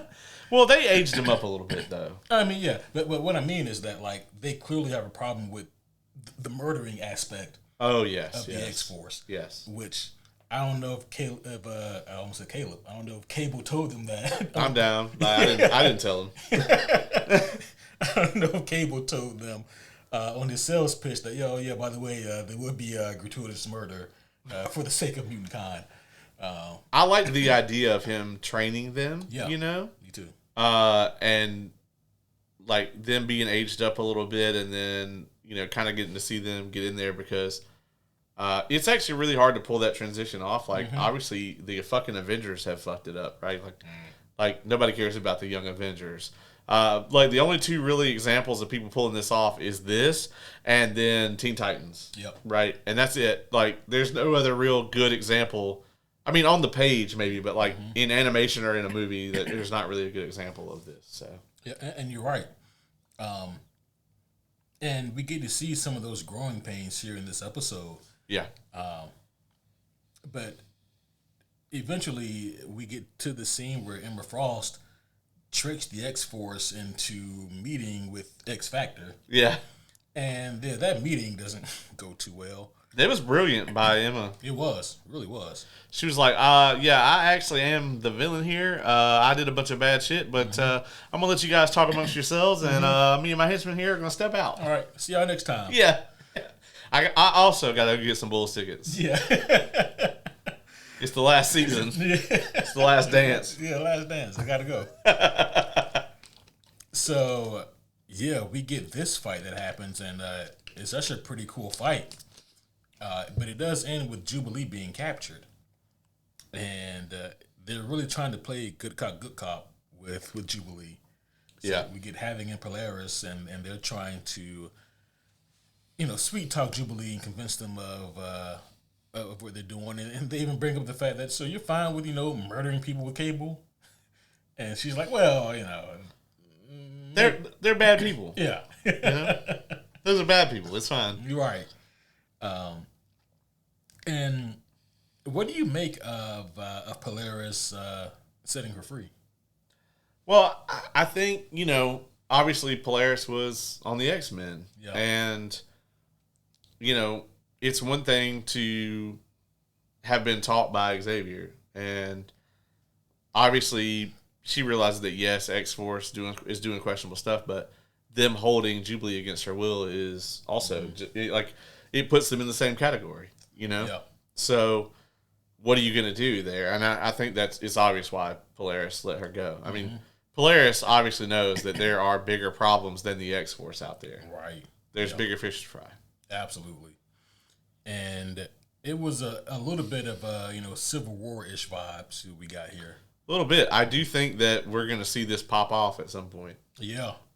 And that's the only reason why I think that the X-Men might be split up in the future and or past for a little while longer, because this story still has to play out, because it looks completely different if the X-Men are here.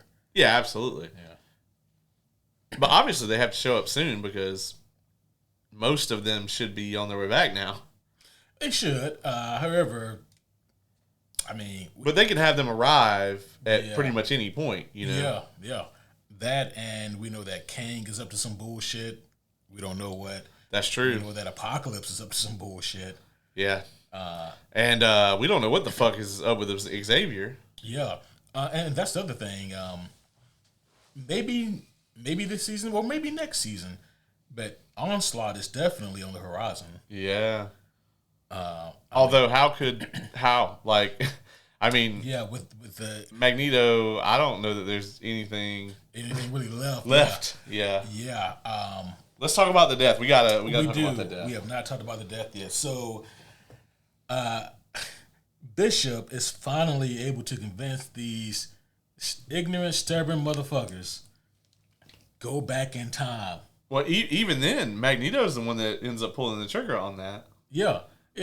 But even though Bishop was like, I told y'all like 12 in episode minutes ago. Yeah.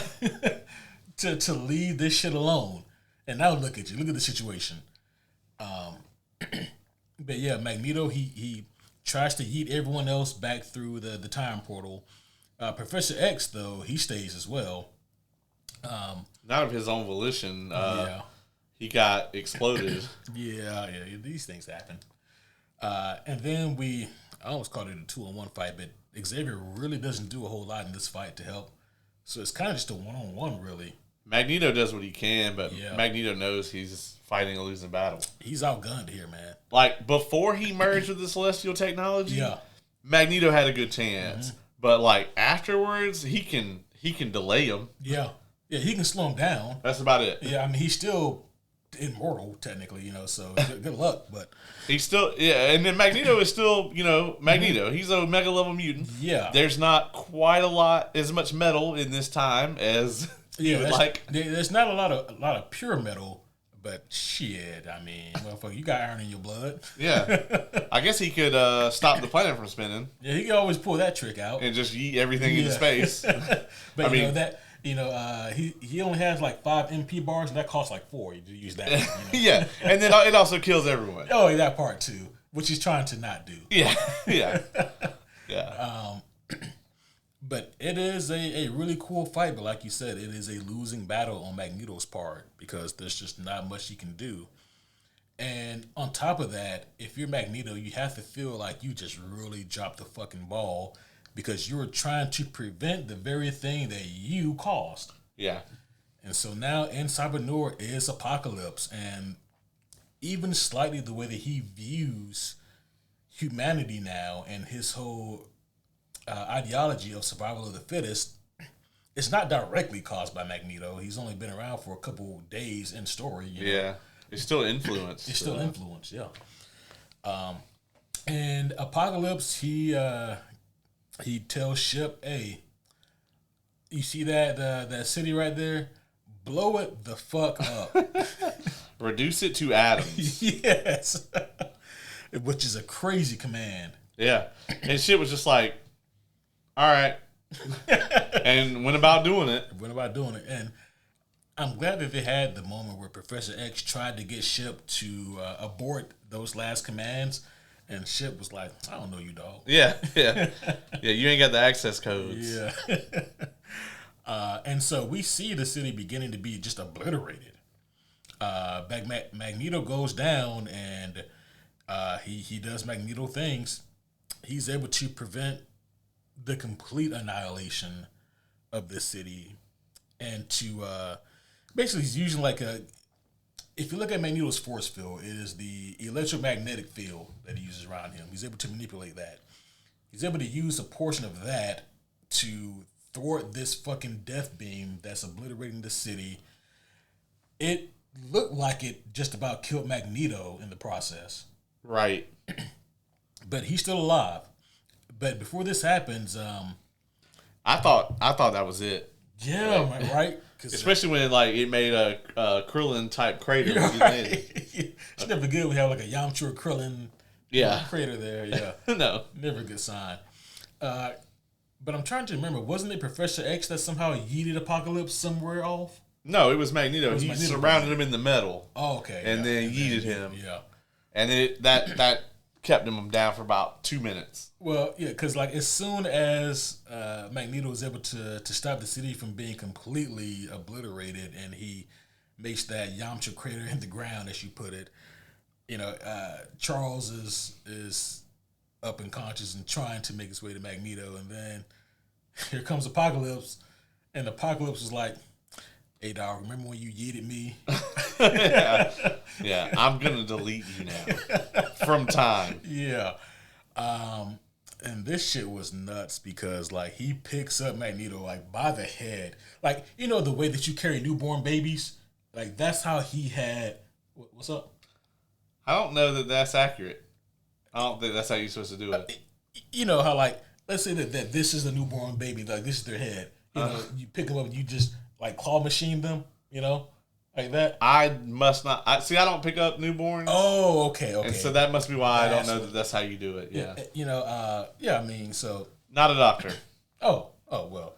I'm sure that everyone out here knows that this is exactly how you pick up newborn babies, just like this. Anywho, yeah. It might be. Yeah, and then you just kind of give them a little shake to rock them to sleep, And then I'm pretty sure that they stop crying. I'm pretty sure that's not how. Really? Yeah, I'm pretty sure. I agree to disagree, I guess. Yeah. But claw machine, anyway. He claw machine. Yeah, he claw machines Magneto, and he looks at Xavier, and he's like, "I want you to see this shit." Yeah. So, a part of Apocalypse's mutant power, or powers now, thanks to the celestial technology, is he can become any weapon fathomable. And he's like, I've never seen a big ass gun, but I imagine it would be cool. Yeah. Well, the Pharaoh kind of hit him with one. Oh, that's right. Yep. That's true. And we already talked about how Kang, he said, I'm getting the fuck out of here. Yeah. So he peaced out. He pulled it out of Strange. He was like, oh, this is that timeline. Yeah. Anyway, goodbye. Oh, shit. I wasn't sure which one we were in, but I am now. Goodbye. Yep, I see you now. Yep. Deuces.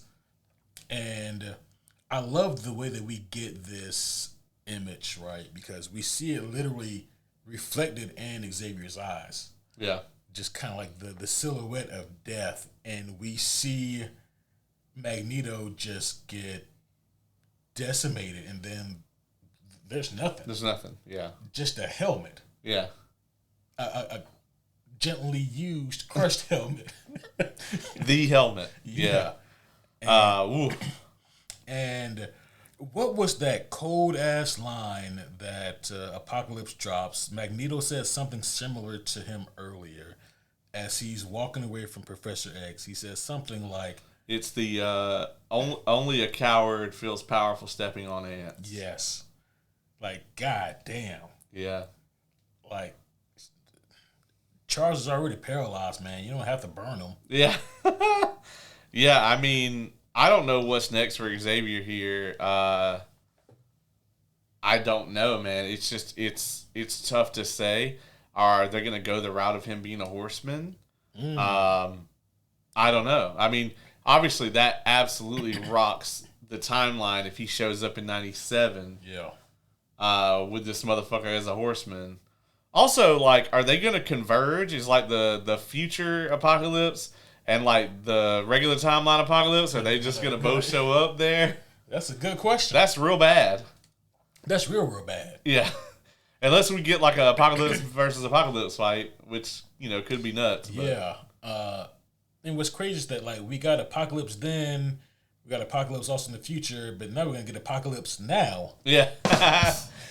It's interesting, too, right? It's like, did Magneto, you know, you always, when you're dealing with time, you have to ask, is like, was this always destined? Like, did Magneto always come, did they always come here? Right. Did they always lead him to the ship? Mm-hmm. Did Magneto always put this imprint on him that caused him to have this survival of the fittest mentality? Right. You know? And it kind of fucks with you. Especially in Magneto's last moments, you know it had to fuck with him hard. Oh, yeah. Because he tried so hard to prevent this from happening, but then he just ended up causing it. But I think once you see the murals on the walls inside ship, it's kind of, at that point, you have to realize that, okay, there was never any stopping this. And I think Beast even says that. Like, he alludes to the fact that, no, like, this was something that was probably always going to happen. I mean, goddamn, our last, 72 hours are on the goddamn walls. Yeah. Yeah, so now... It's hard to argue with that shit. Yeah. So now, potentially the father of all mutants is now in full Apocalypse Beast mode, and shit is not great. He's kicking ass in the past and in the future, and we pretty much know he's heading to 97. Yeah, I mean, because otherwise, if they're not going to do something with the one in the past, they have to explain why he doesn't take over the whole planet right now. Mm-hmm. Yeah. So something has to be done, man. Like we said, we haven't seen episode 5, even though we know that it is out as of this recording. Yeah. But with that being said, man, any thoughts or theories about where this show goes? Well, I think we're going to get another episode that is about something else. Like you said, kind of Wolverine-centric probably is what I've been hearing. And I wouldn't hate seeing some more X-Force and X-Factor in here, because obviously the show kind of needs, after that amazing conclusion to the kind of past and future arc, kind of needs some cool down. And then we start going into what I would assume would be a 3-part finale with Apocalypse. Mm-hmm. But I could also see them throwing us a curveball, and this is actually a Kang season. Ooh. Like, we don't even see Apocalypse again this season. Maybe we see Apocalypse next season. But, like, when they all get back to the present, fucking Kang is there. Yeah. and fucking shit up. And it's a Kang season. I could see it either way. They very well could, man. They also could flip it, and they could do Apocalypse, and then they could do Kang for season 3. So X-Men 97, I feel better and better about this show's future. Yes. The more that I see of it, because another thing that I was worried about back a couple of years ago was they used so many of the good Claremont storylines already back then, so what are they going to do now? And now they set themselves up where they can do, obviously, Apocalypse. They can do Kang. Yeah. They still have Onslaught in their back pocket. Yeah. I mean, so there's so many different ways they can take this. They can do Onslaught way better than the comic did. Absolutely. Please. That only, unfortunately, aided in the bankruptcy of Marvel. Yeah, I mean, I could honestly, I could see them even eventually doing a take on House of M. I mean, yeah, absolutely. Yeah, I mean, they have so many options, and I will say this: I think that us seeing Kang in this show does. I don't say it solidifies, but it lends itself towards us not seeing Kang again live action. Oh yeah, I think that's probably up the river. Yeah, I'll be honest, man.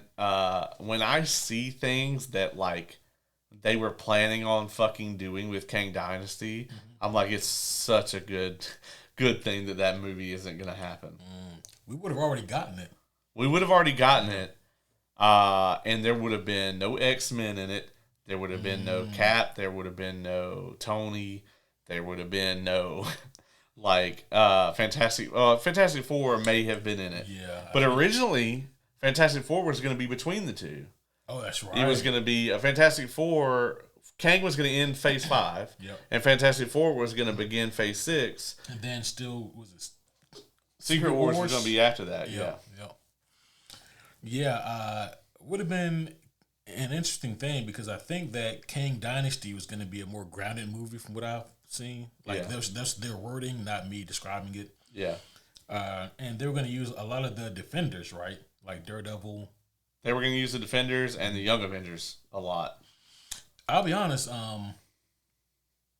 I've never really presented myself to be like a fan of the Young Avengers, but I got one of their Omnis for super, super cheap. And I said, all right, I'll give it a shot here. It's actually really goddamn good. And that's what I hear. Yeah. And the first major arc in that is a Kang story. And I'm like, man,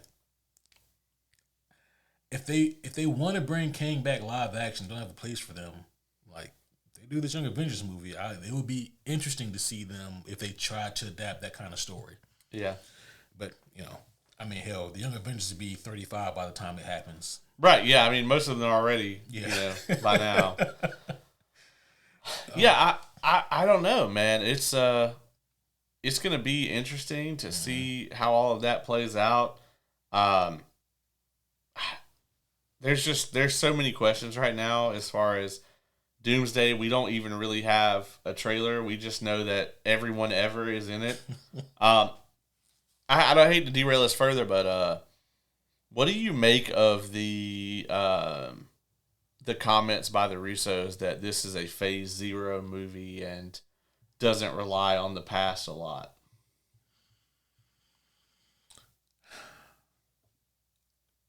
That's such a confusing statement for them to say. It really is. Considering that, obviously nostalgia is hard baked into this thing. Right. I think what they're trying to say is moving forward, they're not going to look back so much on movies from the past. It almost seems like they're slightly inferring that they will hit the reset button, which is what you can use Secret Wars to do. 100%. And maybe not a hard reset, but at least so the Secret Wars that they're doing is from the Hickman era, is what it seems like, the Jonathan Hickman books. And it seems heavily rumored that either there's going to be 2 parts to Secret Wars, or they are just also directing Avengers 7 and it's going to be something else. Yeah. And those things could look very similar depending on what the story is. And that could be an Avengers versus X-Men movie. It could.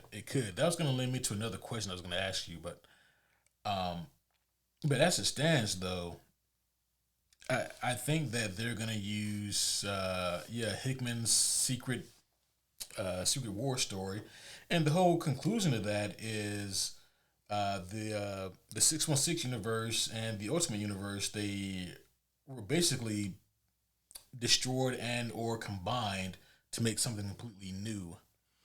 And so we got a new era of Marvel Comics post that, that arc. Right. And I mean, I think I said this before, but this is Marvel's Flashpoint, which is like a get out of jail free card. This is your story that also works as a reset. Right. Where you can kind of shape it however you want to shape it. And I think it's kind of a good time to use that. Yeah, especially since like everybody's home now. Yeah. Right? Like they have everything united under one banner. The only real exception here is like Spider-Man. And it seems like both they and Sony realize that like this agreement between the two of them is super lucrative to both companies. And hopefully they will continue to do this on and on, right? Probably until like Tom Holland dies, Sorry to cut you off there, but I got curious a couple of days ago, and I had to look up because I just wanted to look more into like the bankruptcy and like, okay, I know who all got what, but I wonder how much they got these things for. Sony got the rights for Spider-Man for $7 million. Right. $7 million. Disney would lap up the chance to buy it for $7 billion today. Yeah. The problem is, in movies alone, Spider-Man has grossed over $11 billion. Yeah. Yeah. So like Sony's return, like Sony, they have made a lot of really dumbass decisions over the years. But that wasn't one of them. That was not one of them. Yeah. Shit. Yeah. Yeah, that absolutely wasn't one of them, man. Yeah. They killed it with that. And honestly, to see a brand new MCU, like, I think the odds are right. Like, right now, we're not technically scheduled to get another Spidey movie before Secret Wars, which tells us that he's probably in it. And that begs the question of, like, if they do a reset, obviously, do we think that they're going to flip it to Miles with the reset? I don't see that happening. No. So some things will probably be the same, right? Like obviously they're gonna keep Tom Holland Spider-Man. Right. Like I don't foresee a future where he doesn't get 6 movies. Yeah. And plus he's already signed on for however many. Yeah, and I think 2 Avengers team up movies. So I don't see a future where Tom doesn't get all these, and like I think we won't get Miles until like a Spider-Man 7. Yeah, and I mean all that checks out. And the other thing is this, right? Even looking at the comic books, when the Marvel Universe was restructured, certain things were brought in, certain things were kept kind of the same, you know. And so you got like new with the old. That's where we got Miles into the 616 universe. So like there's. Again, it's just the ultimate get out of jail free card. Right. For them to do whatever they want to do. We're going to see some crazy shit. For sure. They're going to delete all these fucking kids. Right. Get rid of them all. Get rid of all of them. One more thing while we're on Doomsday, and then I promise we'll go back. You saw the official artwork that came out for Doomsday? It's like the only official piece. Thor's lightning is yellow in that image. Do you think that is them signaling he is going to use the Odin Force? That would be amazing. And I'll be honest, I'm not sure why technically he don't already have it. Yeah. Yeah. But that's really the only power-up left for him to get. I mean, you can't get him a even more nuts weapon. I mean... Right, yeah. There are no more weapons that he can get that are more amazing. I mean, listen. He could get that Thanos thing. That I mean... Stormbreaker cut through the might of the Infinity Gauntlet with all 6 gems. Yeah. You're not going to get a better weapon. Yeah. I know you're only level 18, but you got that legendary artifact, dude. You're not getting an upgrade. Right. The Odin Force would be a great touch, especially with that prayer that he says to Odin, Yeah. looking for, asking for help and protecting his daughter and whatnot. And I mean, yeah, Odin's like, dog, I ain't give you this shit. Oh, my bad. My bad, man. I've been having a ball here in Valhalla. Yeah. They got big booty bitches in Valhalla. And anyways, here you go, dog. Here's the Odin Force. Yeah. Oh my God. He's like, I saw your girl down here. Sorry about that. Yeah. Real bad, huh? Me and Heimdall been kicking them back. Yeah, dog. Oh shit. Heimdall, you want to talk to Thor? Come here. You said Thor? Hey, Thor, what's up? Hey, motherfucker. When you coming out here? Yeah. Probably soon. Yeah. It sounds like. Yeah, the way it's looking, I'll be down there like this week. Right. Yeah, matter of fact, y'all can just pour one for me right now. I'll probably be there. Yeah, put my shit in the microwave. Put me a turkey leg in the microwave. Oh man. Goddamn. I think we're at the point where we've veered so far. We should probably score this thing. I think we should. We should score this and get the fuck out of here. Oh man. I think so. Okay. All right. These first 4 episodes of X-Men 97 Season 2, obviously the build-up was forever. We had a long, long wait for these because, honestly, they didn't expect the first season to be such a hit. If they did, then they would have had everything lined up for Season 2 out of the gate, especially since most of it was already written as far as we know. So I love that this all happened. And that we're getting more seasons of this show, and Disney's taking it seriously. They knew they had to come out swinging, and they absolutely did. You thought Season 1 opened with a bang. Season 2, it just never stops, like, from jump. We didn't even talk about fucking Omega level Storm just summoning the sun and shit. Right. I love how they're like, she's like, I control the weather, and they're just like, you Omega level, like, the sun is weather. Yeah, use it. Yeah, use it. And she's like, fuck, I ain't never thought about that. Storm is not in this a ton, man, but like when she is, straight up, like, she's amazing. This thing is firing on all cylinders. Everything we get from Apocalypse, Magneto, and Xavier is so good. They're able to keep these differing viewpoints on the situation front and center, as X-Men is so good at, and having everything, like, everybody has a valid view. Like, you can always see how they might see the situation that way, and then you kind of get to form your own opinion about, like, what is right and what isn't. I really love the story here. I love what they're doing with the characters, the integrity of the characters, and yeah, I mean, it makes absolute sense that Magneto has the ability to influence the future of all mutants, and he's going to believe that he can do that shit. And that being his undoing is about as perfect as you could get, right? All that to say, this show is juggling a massive cast of characters, and for them to give everybody some time to shine. I mean, we even got some great fucking Jubilee stuff in this. So to see that is really good. I have nothing but hype for the back half. I'm actually going to give this a 9.8 out of 10.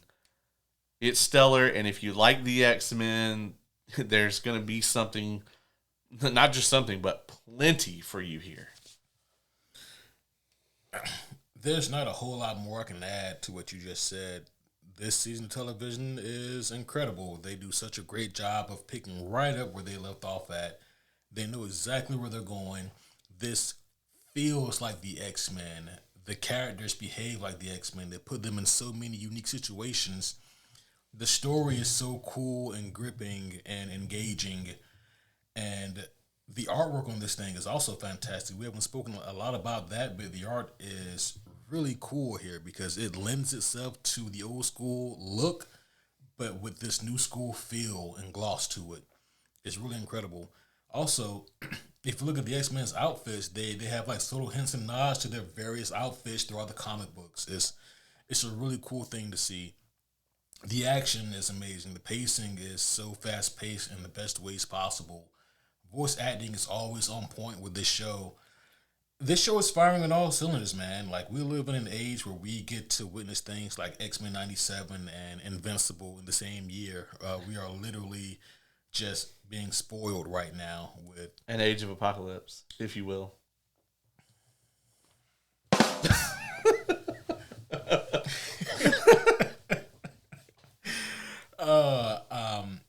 I'm having an absolute blast with this series. The only thing I have is like it's just little minor nitpicks, things that don't hold me up in this show at all. Just little things that I've noticed.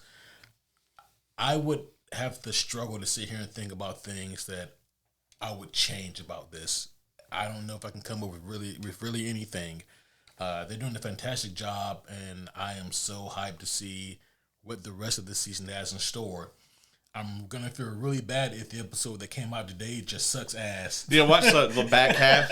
Like, we get that Invincible Go to Hell episode for like the next 4 episodes. Apocalypse and Kang and none of the X-Men, none of them are in the rest of the season.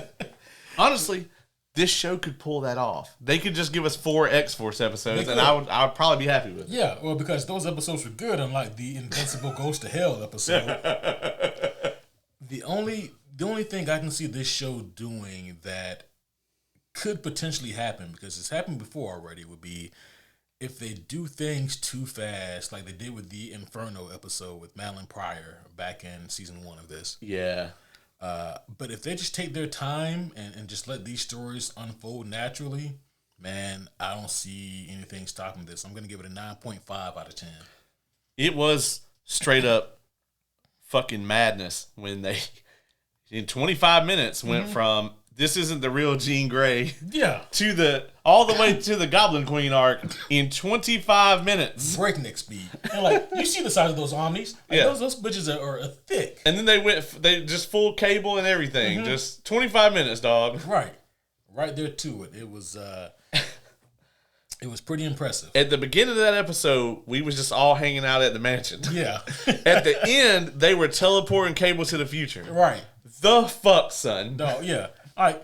Imagine having a day like that and then laying down in bed thinking, what the fuck did I do today? Oh, man. Well, homies, that's going to be all for this one. Hopefully you guys had half as much fun as we had. I need to say this more often, but of course, if you guys have any kind of questions, comments, skills, threats, food, supplies, then you can hit us up at superherohomies@gmail.com or any of our social media outlets. We are always active, live, and listening. Thank you guys always for your questions, for your comments, for your emails and whatnot. We'll see you guys again very soon. We'll be back in just a couple of days with our Odyssey review. That's right. And I'm sure that we'll continue to ride this wave of enjoying some really cool content and giving really high scores. Yeah, because next week we've got... we're going to do House of the Dragon. House of the Dragon. Yep. And then the week after that, boy. Yep. It's going to be Spidey time. It's going to be wet boy time. Yep. I also, next week, I got to throw this in. I will be going to GalaxyCon Raleigh, so I have some tales of that adventure to bring back. That's going to be a first time con for me. I don't get very many of those at ye old age. So yeah, that'd be dope as hell, and you for sure will have to give us a recap on that when you return. Faux show. Well, Caleb, do you have anything else? Nah, man, that's it. Check us out. We'll be coming right back to you guys very soon. Like we said, this time tomorrow, we will have probably another 30 minutes left on the Odyssey. And we are not going to be recording that review right after because we have shit to do. So I got jobs and shit. And so we are going to record that sometime this weekend, and we'll get that out to you guys. House of the Dragon, Spider-Man, so many things coming up. There was something else, too, that... well, obviously, the back half of X-Men 97 and the back half of House of the Dragon. Yeah, by the time Spidey comes out, that's where we're going to be at. And House of the Dragon, I don't think they're having any interruptions, so we got a million things to talk about when that comes out, man. They've done a whole season worth of shit in 4 episodes. I know. They saw X-Men 97 and said, we can do that. Yeah. Yeah. They was like, hold my mead. Right. Well, homies, that's going to be all for now, but we will see you guys again very soon. But until then, my name is Superhero Homie Q. And I'm Superhero Homie Caleb.